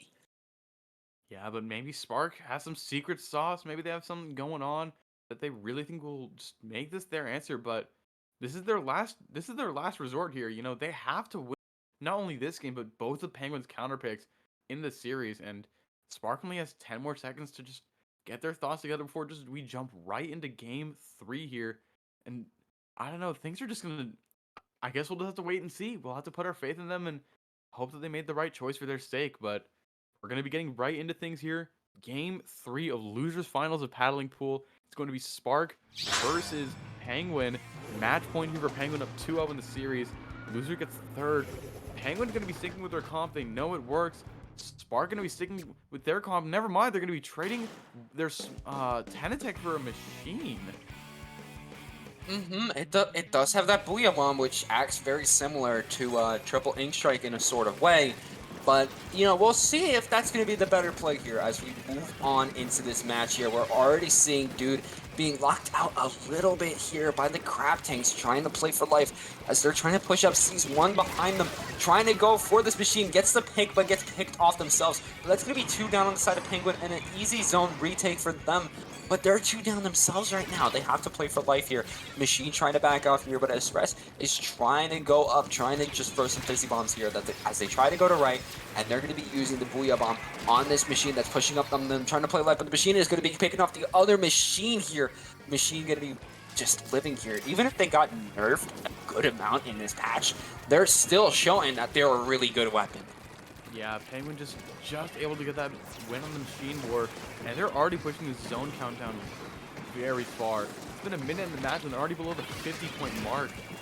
Spark is going to respond with a crab and a bubble of their own, trying to defend their plat as best they can. They're just not quite able to push forward, but here comes that machine, getting the pick on the other machine, winning the machine war, but Penguin is below 30 points now. This is a very, very uphill battle for Spark, and this team fight is going to be crucial for them. The splash goes down inside of Penguin, though that's 2 dead for Penguin. It's just the machine throwing the strikes and the other splash. Spark is looking really strong in this team fight, but not quite able to get the wipe. But Penguin are still 2 down right now. 2 more go down. It's just the T-Tech and the splash. The splash is holding Crab, though, and the Crab could be devastating, but Spark is starting to push down their point total pretty far. They're almost below 50 points, and this is one very strong response. The cheater has the bubble. He's going to try and set it up, but here come the strikes once again, and now Spark is in real danger of getting this lead back. The bubble is set up in zone, but they only have 5, 4, 3, 2, 1 more point to go, and that's going to be the for Spark, but now they just have to maintain it for the last 3 minutes of the match. Yeah, now they have to maintain the lead that they just got here, but of course Penguin has shown time and time again that they're very formidable opponents, so they might be able to get the zone retake, especially as so many members of Spark are just locked out here. The machine is going to be revived here as we see the Splashes trying to grind for their crab tank. They have 2 specials at the ready, but so do the opposing team. 3 specials at the ready for the members of Spark here. Booyah Bomb coming out, but going to be shredded by the crab tank. Another crab tank couldn't come out though, trying to get in there, but that's going to be the lead retake for Penguin as they're just trying to put as much pain as possible on the zone. And, you know, they have 3 shooters. They have 3 shooters, so that's pain. That is pain. There's a lot of pain, and it's just an utter pain battle. There's not really team fights going on. Penguin's at 4, 3, 2, 1, and that's going to be the knockout. That's Penguin taking the set 3-0 for Spark, and Spark